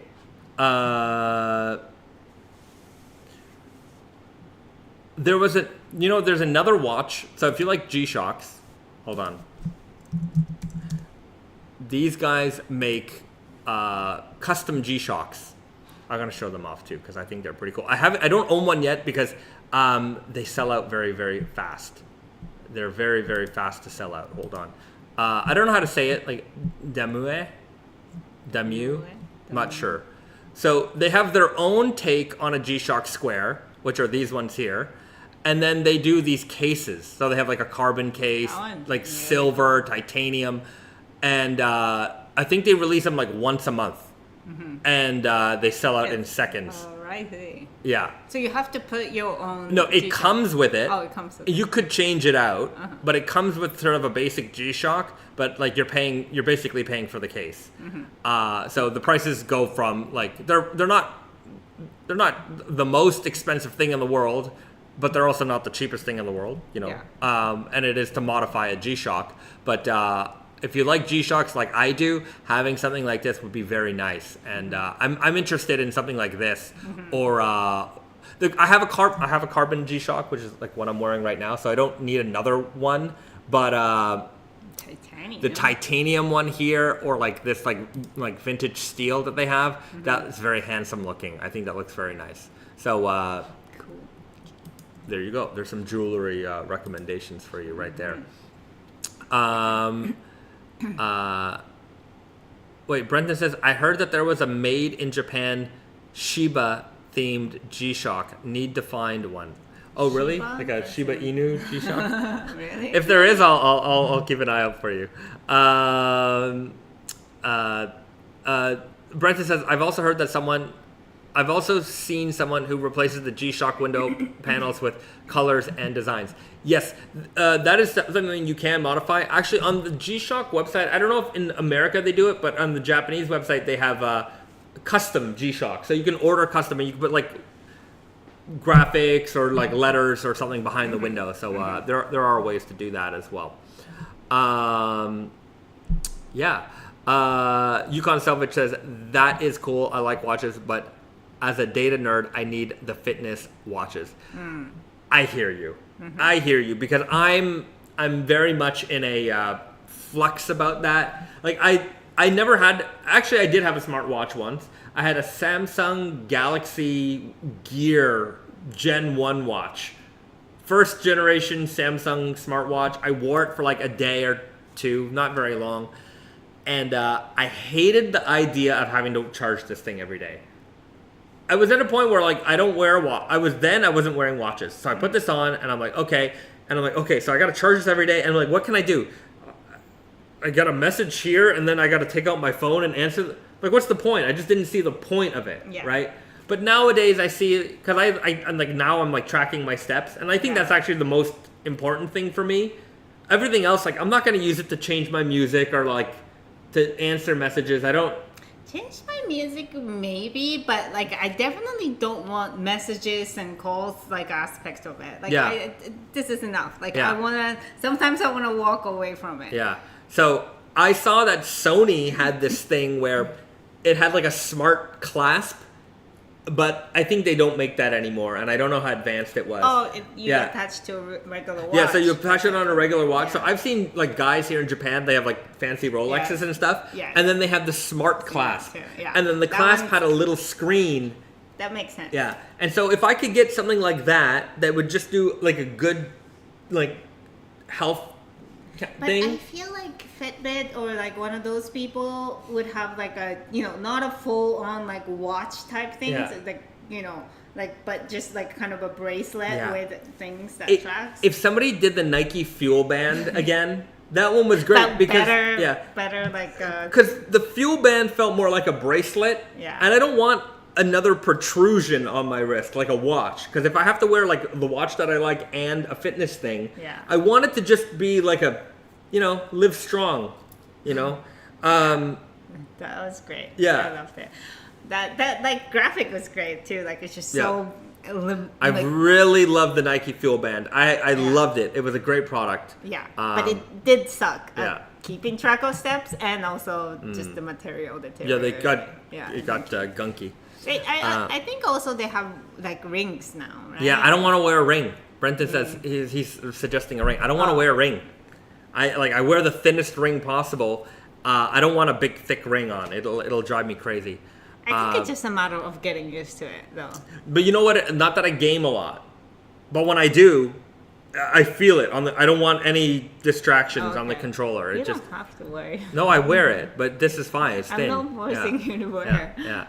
Riff says, Whoop is a fitness tracker, but seemingly unnecessary data. Yeah, I just need my steps. I just want my steps to make the little Apple ring completed. The phone is fine, no? The phone is okay. Yeah, it's enough. To me, again, I don't need super accurate data. I just need to know that I've completed a challenge and that, I'm... Think about this office, though, because, most of the time I leave my phone somewhere and then walk back and forth between, this, big office. And it's like, oh, I walked a lot today. And then it's like, it didn't count into anything. Right. Yeah, that's okay. Well, that's what the after work walk is for. I guess so. But yeah, it's fitness and tracking watches. I'm not completely sold on yet. Brenta says I wore a Whoop for years, but was way too expensive unless you're a performance athlete. The data overload was an absolute pain. Yeah, I don't need all those points. There's every year in Japan we're supposed to do our physical, and they test everything, and then they give you a report card. And anyhow, I'm gonna ace it this year. That's my goal. But you got bad scores, and you didn't do anything about it. It's not. I'm doing something about it. Well, yes, the exercising is great. That might solve some of the problems, but not all of your problems. I'm gonna solve all my problems, but it's amazing. You get this. It's like a report. It's literally a report card, and it's like, here's all the data points, and I'm not sure it gives you a grade. No, they don't. They absolutely. Well, it's not... wait. Americans in the chat, Canadians in the chat. When is the last time you had a full physical that tested 50 health points on a scale? They might not do it every year because they're not forced by the company. They've never done it ever. That will never happen. John X, 5th grade, right? The presidential American fitness test was the last one. How many push-ups can you do? Can you run a mile? Nobody's getting these physical tests. It's unique to hear. Interesting. Yeah, it's absolutely unique to hear. The company basically forces you to go. You don't have to pay. I don't think you have to pay. The company pays for it most of the time. Yeah. We have to pay because we're not employees, but I think if you work for a company, they'll pay, and you just take on a morning or afternoon to get the physical. So you basically get a half day off from work too. Yeah. And it's just to make sure that the company is their employees are healthy enough to continue working. I assume, but. Yeah. It's not a bad system. Dennis from Montreal, never. Yukon Salvage. Last and only time was for an immigration application. Yes. Boris. I had to do that too. Touched my toes at school. Yeah, you had to do the presidential fitness test in the 80s. Ronald Reagan was making... Was it Reagan? It was his wife. What was her name again? Nancy Reagan. Nancy Reagan. Tough guy. That's a joke. Anyhow. You get this report card, and then it tells you where you're not doing great, and you're just like, oh man, next year I got to do better, and then you want to do better, and anyhow, that's my goal. Last year I didn't go because I was in, I would say, poor physical condition, and I didn't want to get a bad report card. That was literally the worst time to be checked. So I was embarrassed. Yeah, I was embarrassed. I didn't want. Skip it. Make sure it's good for next year. Yeah. And so this year when we go, and they do everything. It's a whole day. Not a whole day, a half day. You go in and they test you. They do. You see 12 doctors in one day. You just go from room to room and they're testing you for everything. But I only you get to pick whatever you want for that thing, and obviously a different price. But I pick barely it's not the most minimal because of our age, but it's one small step above that. There's ones that are literally entire day, all sorts of things MRI or whatever. But they did scans on me. At one point they did I think chest X-ray. Yeah. They do the stomach. So they had me drink some solution. Valium. Yeah. And then they strapped me to like this machine.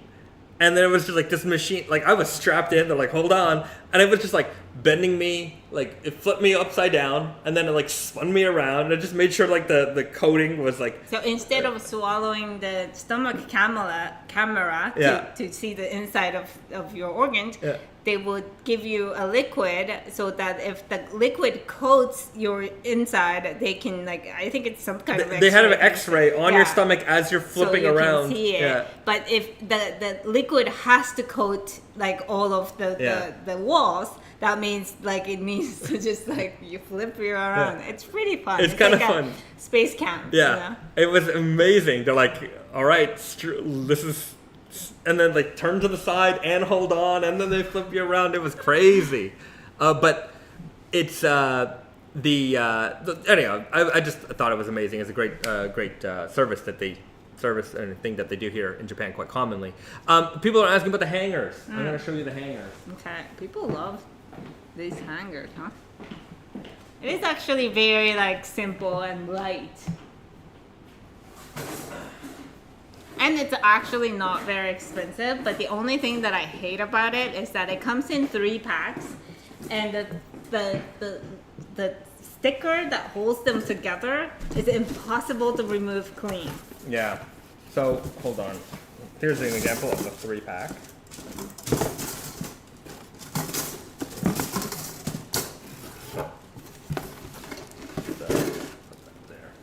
So yeah, these come from the good people at the MUJI Corporation. So the company is in the States, and whether or not they sell these hangers, I'm not sure. I think some people told me they have, some people told me they haven't. I'm sure by location. I know that IKEA has at least IKEA in Japan here had a very similar hanger. We were there the other day, and I saw a very similar hanger. And so it's basically just like I would say a semi nicer wire hanger. Aluminum. It has like this cool little loop over here. They are still flexible, so you can bend them, and like they you know, if you want to change the shape slightly. And they do come in basically a standard wire form. But Risa is right; they do have this weird adhesive on them. I mean, it's not weird as an adhesive, but it's hard to get off, and it's just you might see some residue. You got to get some, you know, sticker residue cleaner on there to get it off, but. Yeah. The benefit of this hanger is that it's so light that like if your like clothes that has like enough weight already, like you're not adding more. Yeah. Aside from the weight of the clothing. Right. Very little. Actually. Yeah, and I would go ahead. But it is a wire hanger, so like if you like hang your like sweatshirt for a long time, it does kind of leave a mark. Yeah, heavy sweatshirt. So yeah. I'm considering why we used these at home was because we had one rack and we had to fit a lot on the rack. Now we have more racks, we've got more space, as you can see there. I'm considering maybe getting a thicker hanger, just because a thicker hanger, as far as like visual presentation, is now a little bit more important, as this is more, you know. Yeah.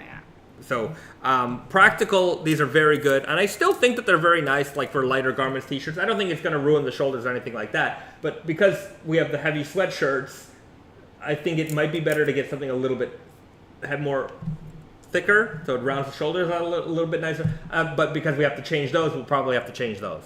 Probably. We'll see. Unless I can find something that has a little bit thicker, but also the same exact finish, and then you have the thick hangers, like coat hangers for, you know, heavier items, and then thin hangers for lighter, thinner items. So anyhow, I'm on the hunt for some more hangers. Peanut butter is incredible to get rid of sticky residue. I've heard that, but then the peanut butter is gross after. It's not tasty. That little comedy there for you guys, working on my stand-up, working on my 15. Minois Maxim says, Dune, FoxFibre, and Iron Mordant French Terry side-by-side color comparison, please. Dune does feel more yellow. Okay, let's do it.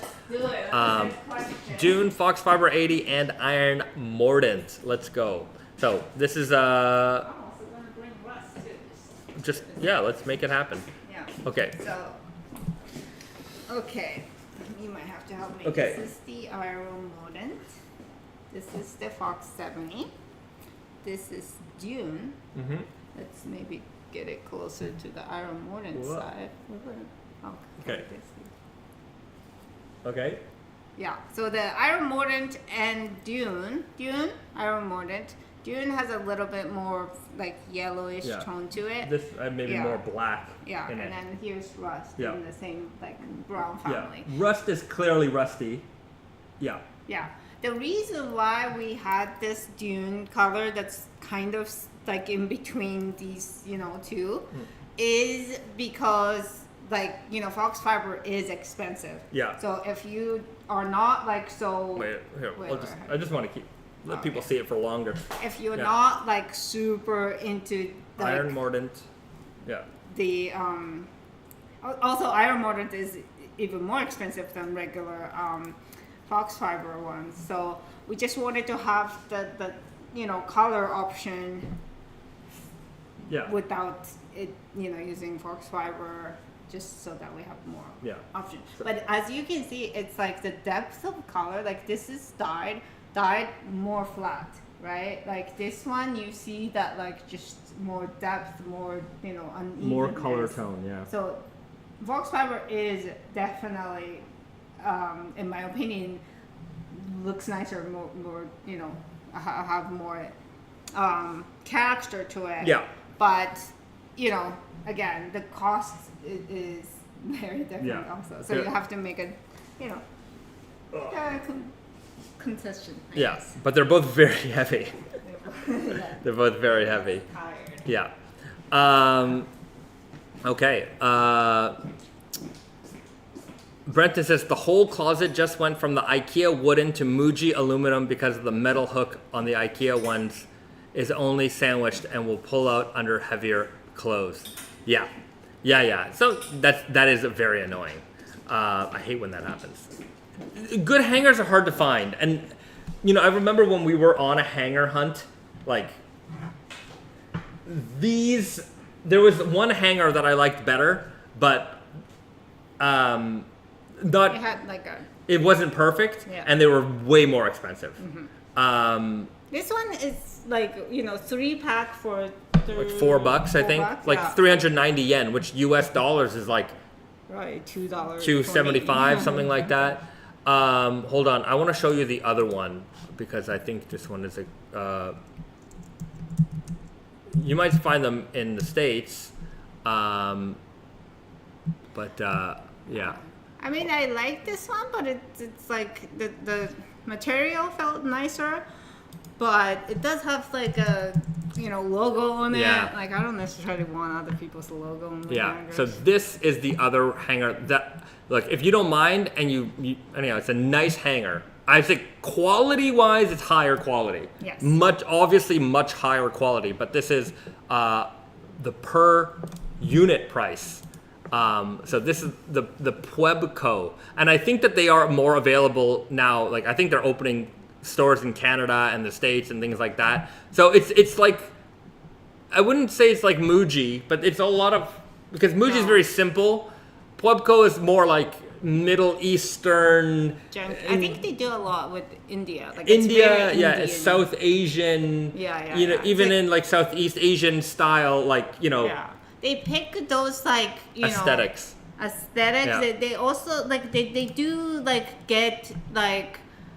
I don't know. It's like it's a little junky, but they like merchandise it so well that like it really makes it look even more expensive. Yeah, I'm a big fan of their stuff. We shop here a lot. Yeah. And so I do like these hangers. We have a couple of them. But I think filling your closet with these, I mean, these are 1,320 yen, like US dollars, probably like $9 a pop. Something like that, $8-9 a pop, like that. For a wire hanger. Yeah. So if you need to buy 50 of these, it really adds up. And then the only problem with them is for me is that they had this logo on them, which I didn't necessarily mind. But the problem, what you want on a hanger is to be able to use it both ways, frontwards and backwards. And on the other side, it doesn't have this plate, so it's. I don't know if they show it, but it's not two-sided. It's only on sort of the front. So it looks odd if you use the hanger the other way. That's sort of a problem with that. But they have all kinds of cool stuff here. Here, let's see what they're featured. Just to give them a little bump. I like their products, you know. Yeah, they have all kinds of like nice textiles and bags and things. They sell a lot of bags, like bags like this pattern on them. They look really neat and fun, and I will say fun and ethnic. Yeah, and they have a little bit of like a military style things too. It's really nicely curated. Like when you come to the store here or the office, once we're like done, like you will see a bunch of Puebco things in here. Dun. That's for sure. There is a hold on, I'm just hoping it's on the next page. This thing. So yeah, I'm definitely going to buy this relatively soon because I want to put cotton in there. I think this is a really nice vase, and it has like this metal stand. It looks really nice. So yeah, if you have a Puebco in your neighborhood, check them out. Comes Bahzad and Risa approved.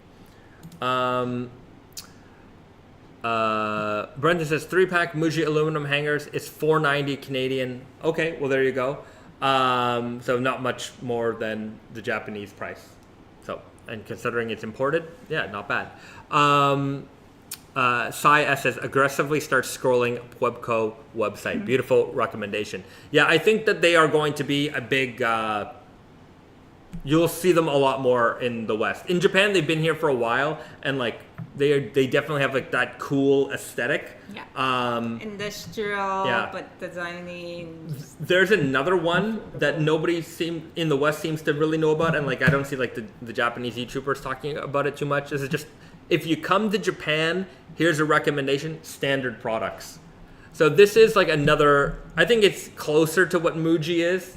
It's done by our 100 yen shop, like a dollar store. Yeah. Called Daiso. They're like, you know, secondary brand, but they also do a lot of like, you know, so it's very affordable. Not everything is 100 yen. Yeah. Like, you know, yeah, prices vary, but they do a lot of like made in Japan things also. They do quite a bit of like made in Japan things within the price point, because like they basically don't really have anything above, you know, $10, $15. But within that, you know, obviously certain things can be made in Japan for cheaper, and like they'll have like incense and notebooks and things like that, like pencils and so some things are just like really well priced, and it's like if you went to a dollar store that was sort of designery, at least like with a little bit of a designer aesthetic, and you know, with a price variety, so that you can get a wider selection of goods. So they're like, if you're a woman, like the cosmetic brushes here, they're made in Japan, like they're like Japanese brush like makers, and it's very affordable. Yeah, so if you come to Japan, check them out. I don't think that this is something that you're gonna I don't think that's gonna export. This is definitely Japan only. Because there's no Daisos in the West. Yeah, Daiso is like the one of the biggest dollar stores here. Like in Canada, we have something called Dollarama. That's a big company. But in Canada, there's Dollarama and there's everybody else. Whereas like there's Japan, in Canada, there's nobody else anymore. Right. But like what I mean is that the Dollarama is the dollar store. Right. Whereas in Japan, there's like 3 like chains. Good ones. Yeah, big like, chains. Yeah. Dollarama best CAD stock pick, by the way. Really? Okay. Well, there you go. That's not financial advice because I don't know. I'm just reading what someone wrote. There's a lot of good varieties here for retail. I mean, to be fair, there's a lot more people in Japan than Canada, so the retail space is a little bit bigger in certain ways. Hong says, will the blanket-lined hoodie be more expensive than the FoxFibre hoodie? That is a good question. I don't remember the price offhand. But we can look it up. Yeah, it is online. Let's do it together. We'll do it together, okay? Because people are interested. inquiring minds want to know. So here we are, wonderlooper.com. You can already preview all the products that are going to come out this fall. So let's just click on the zip hoodie. We can see all the prices for all the different hoodies. So that's the double heavyweight French terry at 49,000. What's the question? FoxFibre versus FoxFibre versus the blanket. Yeah. So that's the Fox 80. And then that's the Fox 80 Iron Mordant. It's up there. And then you have the Indigo one at 76,000. Okay, above the Fox 80, but below the Iron Mordant. So it's in between. Yeah, these are. Remember, there's a couple things. I'm gonna go on one last rant before we're gonna wrap up this stream. I think I wanted to mention it when we were talking about like YouTubers and people like on Reddit and things like that, like making these comparisons of T-shirts and things. Like some people, they don't even understand that they're not comparing like apples to apples, right? And I can understand, okay, this brand's T-shirt versus this brand's T-shirt, okay, but like, what are the details of this product, right? Some people they just see, oh, T-shirt. Well, 2 T-shirts. Well, this one's more expensive. This one's less expensive. Oh, cotton, 100% cotton. Yeah. But there's something called weight. Like, how much of it are you getting, right? It's like, I'm getting 3 apples, and there's 3 apples. Well, these 3 apples are huge, and these 3 apples are small, right? Or should they be the same price? Yeah. Right? No, they might taste differently. One might taste better than the other, but like you also have to consider how much of the thing is that you're getting. And like when you're in like 800 like 700 plus GSM, like you're essentially buying 2 hoodies.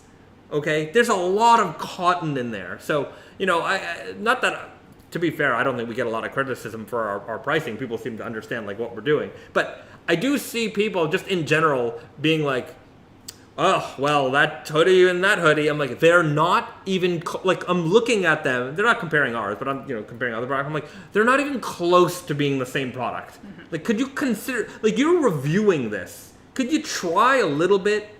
And I don't want to leave a nasty comment or anything like that, but just consider that, okay?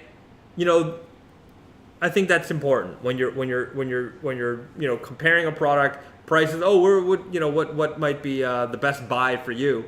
Well, on top of like its practical use, also compare why these things are very wildly different products. Sports car versus the luxury sedan. Well, that car is $500,000 and this car is $250,000. I'm like, okay, yeah, there's a price difference. Okay, but you have to understand the uses for these things. They're both luxury cars, but like they're both used very differently. Yeah. Anyhow. I mean, there's like we were talking about earlier in the stream. It's just like there's so much to even just like even if you use the same ingredients, you can make so many different things by just every step of the production from cotton to the end product.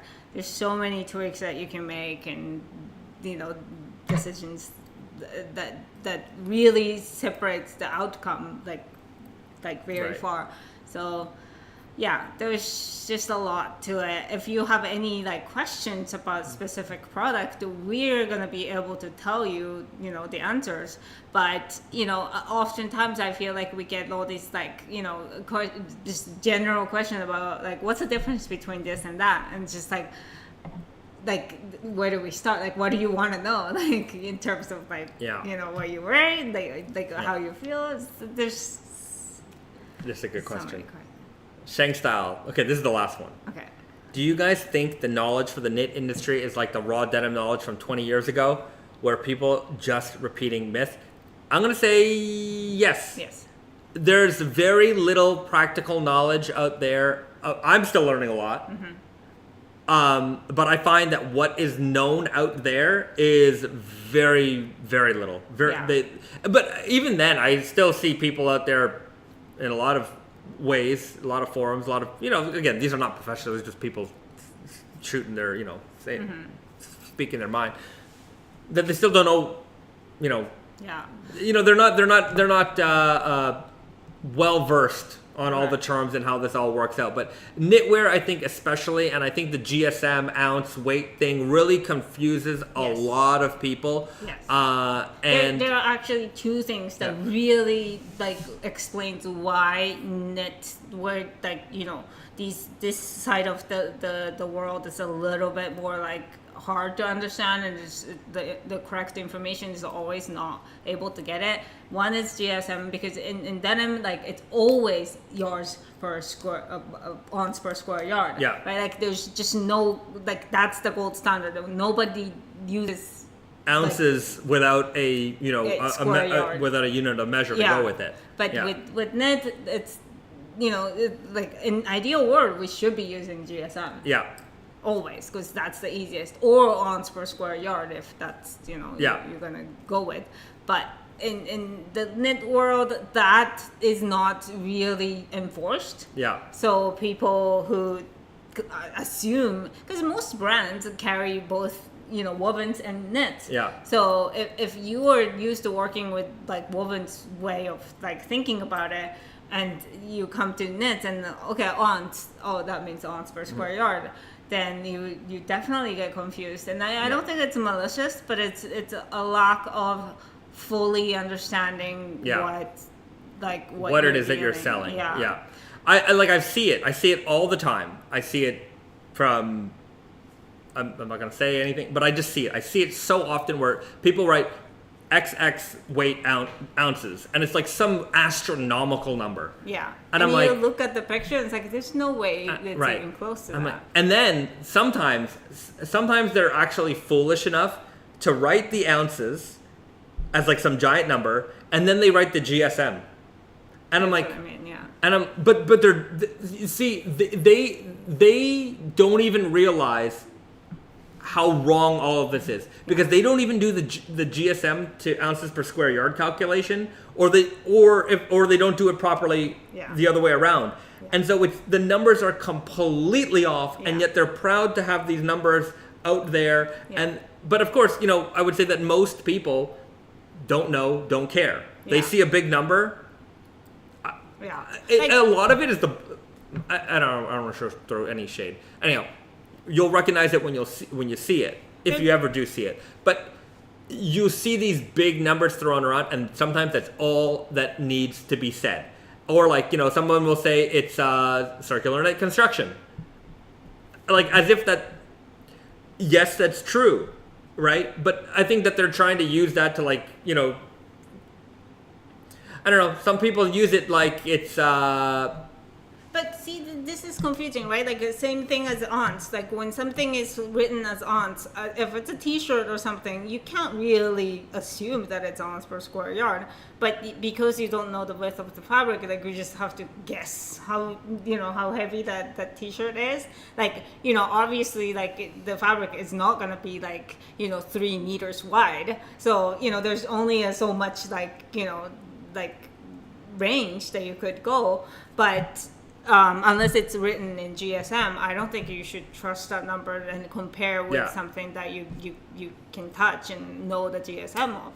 So that's one thing. But another thing is the you know, like it's like circular net, like they say it because I feel like there's some people say it because they don't really know that's how everything, like that's how all knits are made, unless it's like a flatbed knit, but that's totally a different thing. But like all jerseys, all French jerseys, they're all circular knit. Yeah. Okay. And some of them are cut and sew. Yeah. Some of them are tubular body. Yeah. And this is why people get confused a lot, is if it's a tubular body, no side seams. Like I can see that as a selling point of you know, T-shirt for sure, because you don't have the side seam, but to maybe bother you or something. But the thing is, that doesn't mean that it's like Tsuriami. People get confused that a lot. Like, just because there's no side seams on a T-shirt,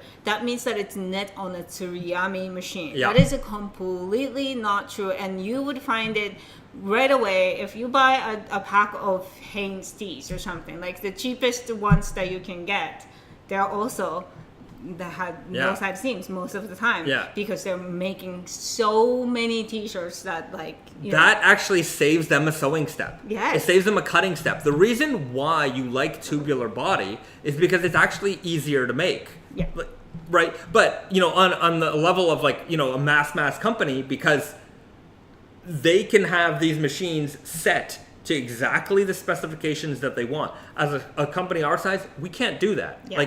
Like we just don't have the production for that. So what do? We optimize the material the best way that we can by doing cut and sew. And the other thing is for Tsuriami construction, the tubes are only a certain size. And like if we want to go with full tubular body construction, I think we peak out on like our medium. Like beyond that, the tubes they're not, maybe they could modify them for us if we had enough production for it, but they're not going to do that.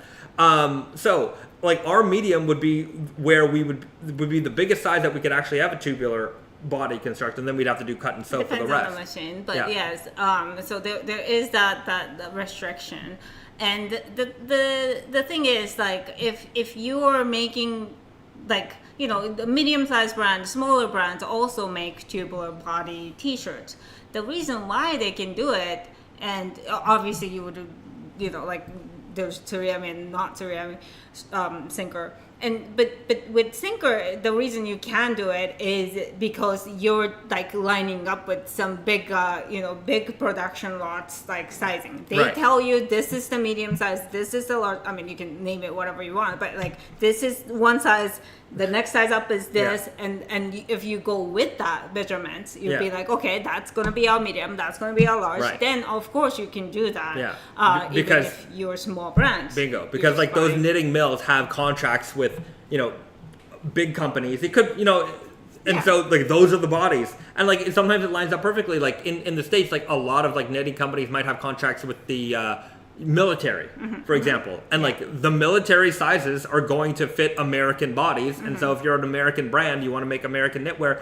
Just that works out well for me because those are made for the people of this country, whereas in this country they're made for the people of this country. Yeah. And that's the sinker, that's the more newer version of knitting machines. And when it comes to like Tsuriami machines, the same thing can be done. The Tsuriami machine, because it's slower, obviously the production lot is much smaller. They're making way smaller amounts just in general. But if you were to be willing to go with the sizing that the mill is producing as like stock fabrics, for instance, then you can do a non-side seam Tsuriami knit even as a small brand too. We could do that too if we wanted to. But the thing is, like, we have our own way of we want our fit to be our fit first of all, and then we want our pitch of the sizes to be our thing. And like Bahzad said, like our double XL is not gonna happen with Tsuriami. That's out of the question. Even our XL doesn't happen. So, again, we didn't want to have like two separate sets of things. But it again, like, so just because you see tubular body construction doesn't necessarily mean that they're a humongous company or that they're like, that they've done something necessarily special. Yeah, exactly. Yeah. It's very complicated. Yeah, right. And so, I feel like the way that some people emphasize certain terms, it might be, they don't have much to talk about. So they're just like, they're just going to throw the words that they know at you. And and even if they're not lying, sometimes if you as a consumer don't know the kind of, terminology so well, and then if you just kind of blindly follow certain like buzzwords kind of things, then you could easily be tricked into, wow, this is such a good deal, like such a good brand, like all that.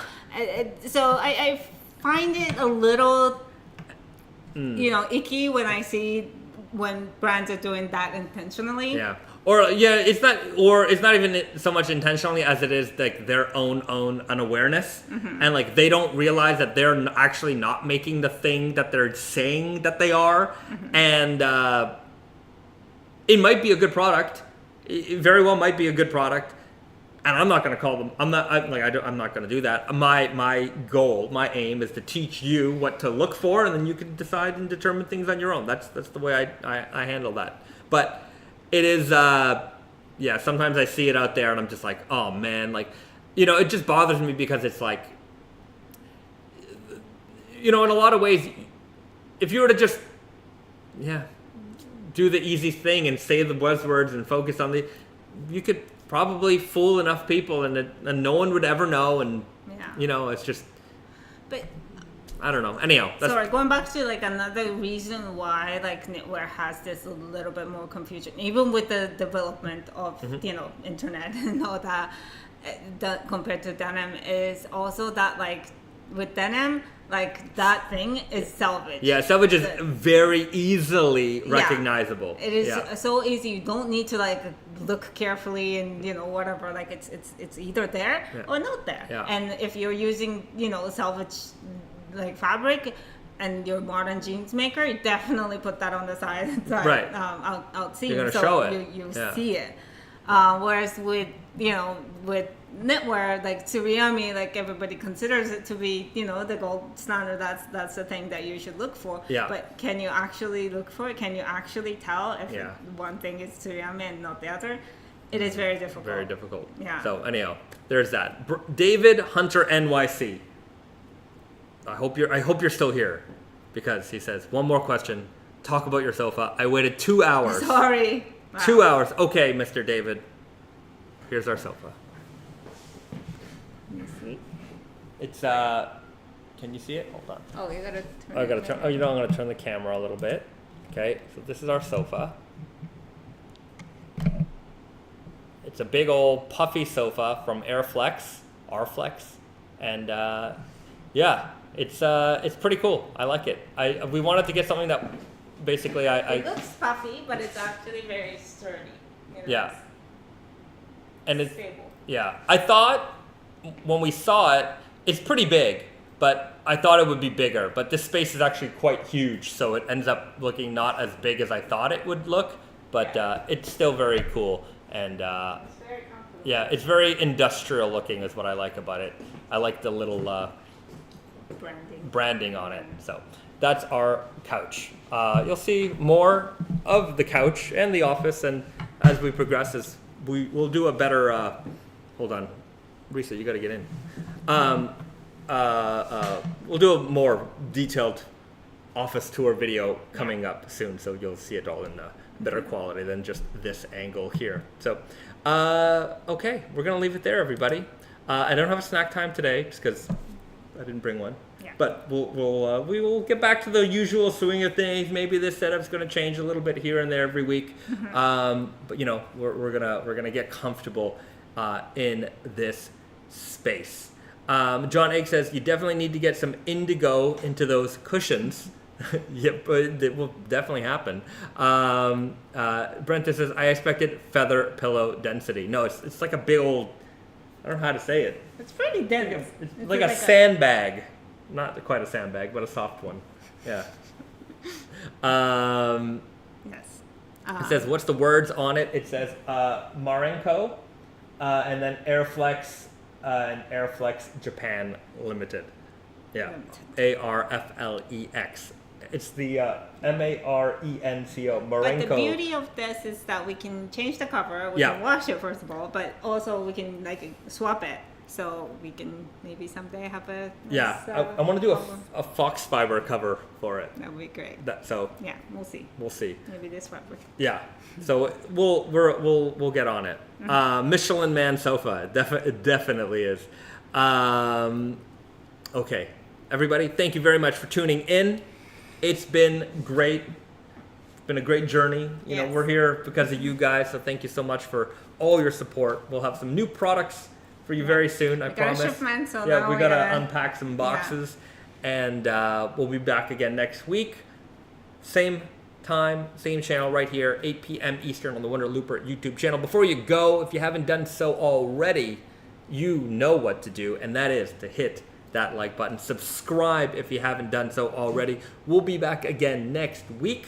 Do something nice for yourself and nice for somebody else. That's it. All right. See you later, everybody. All right. Bye.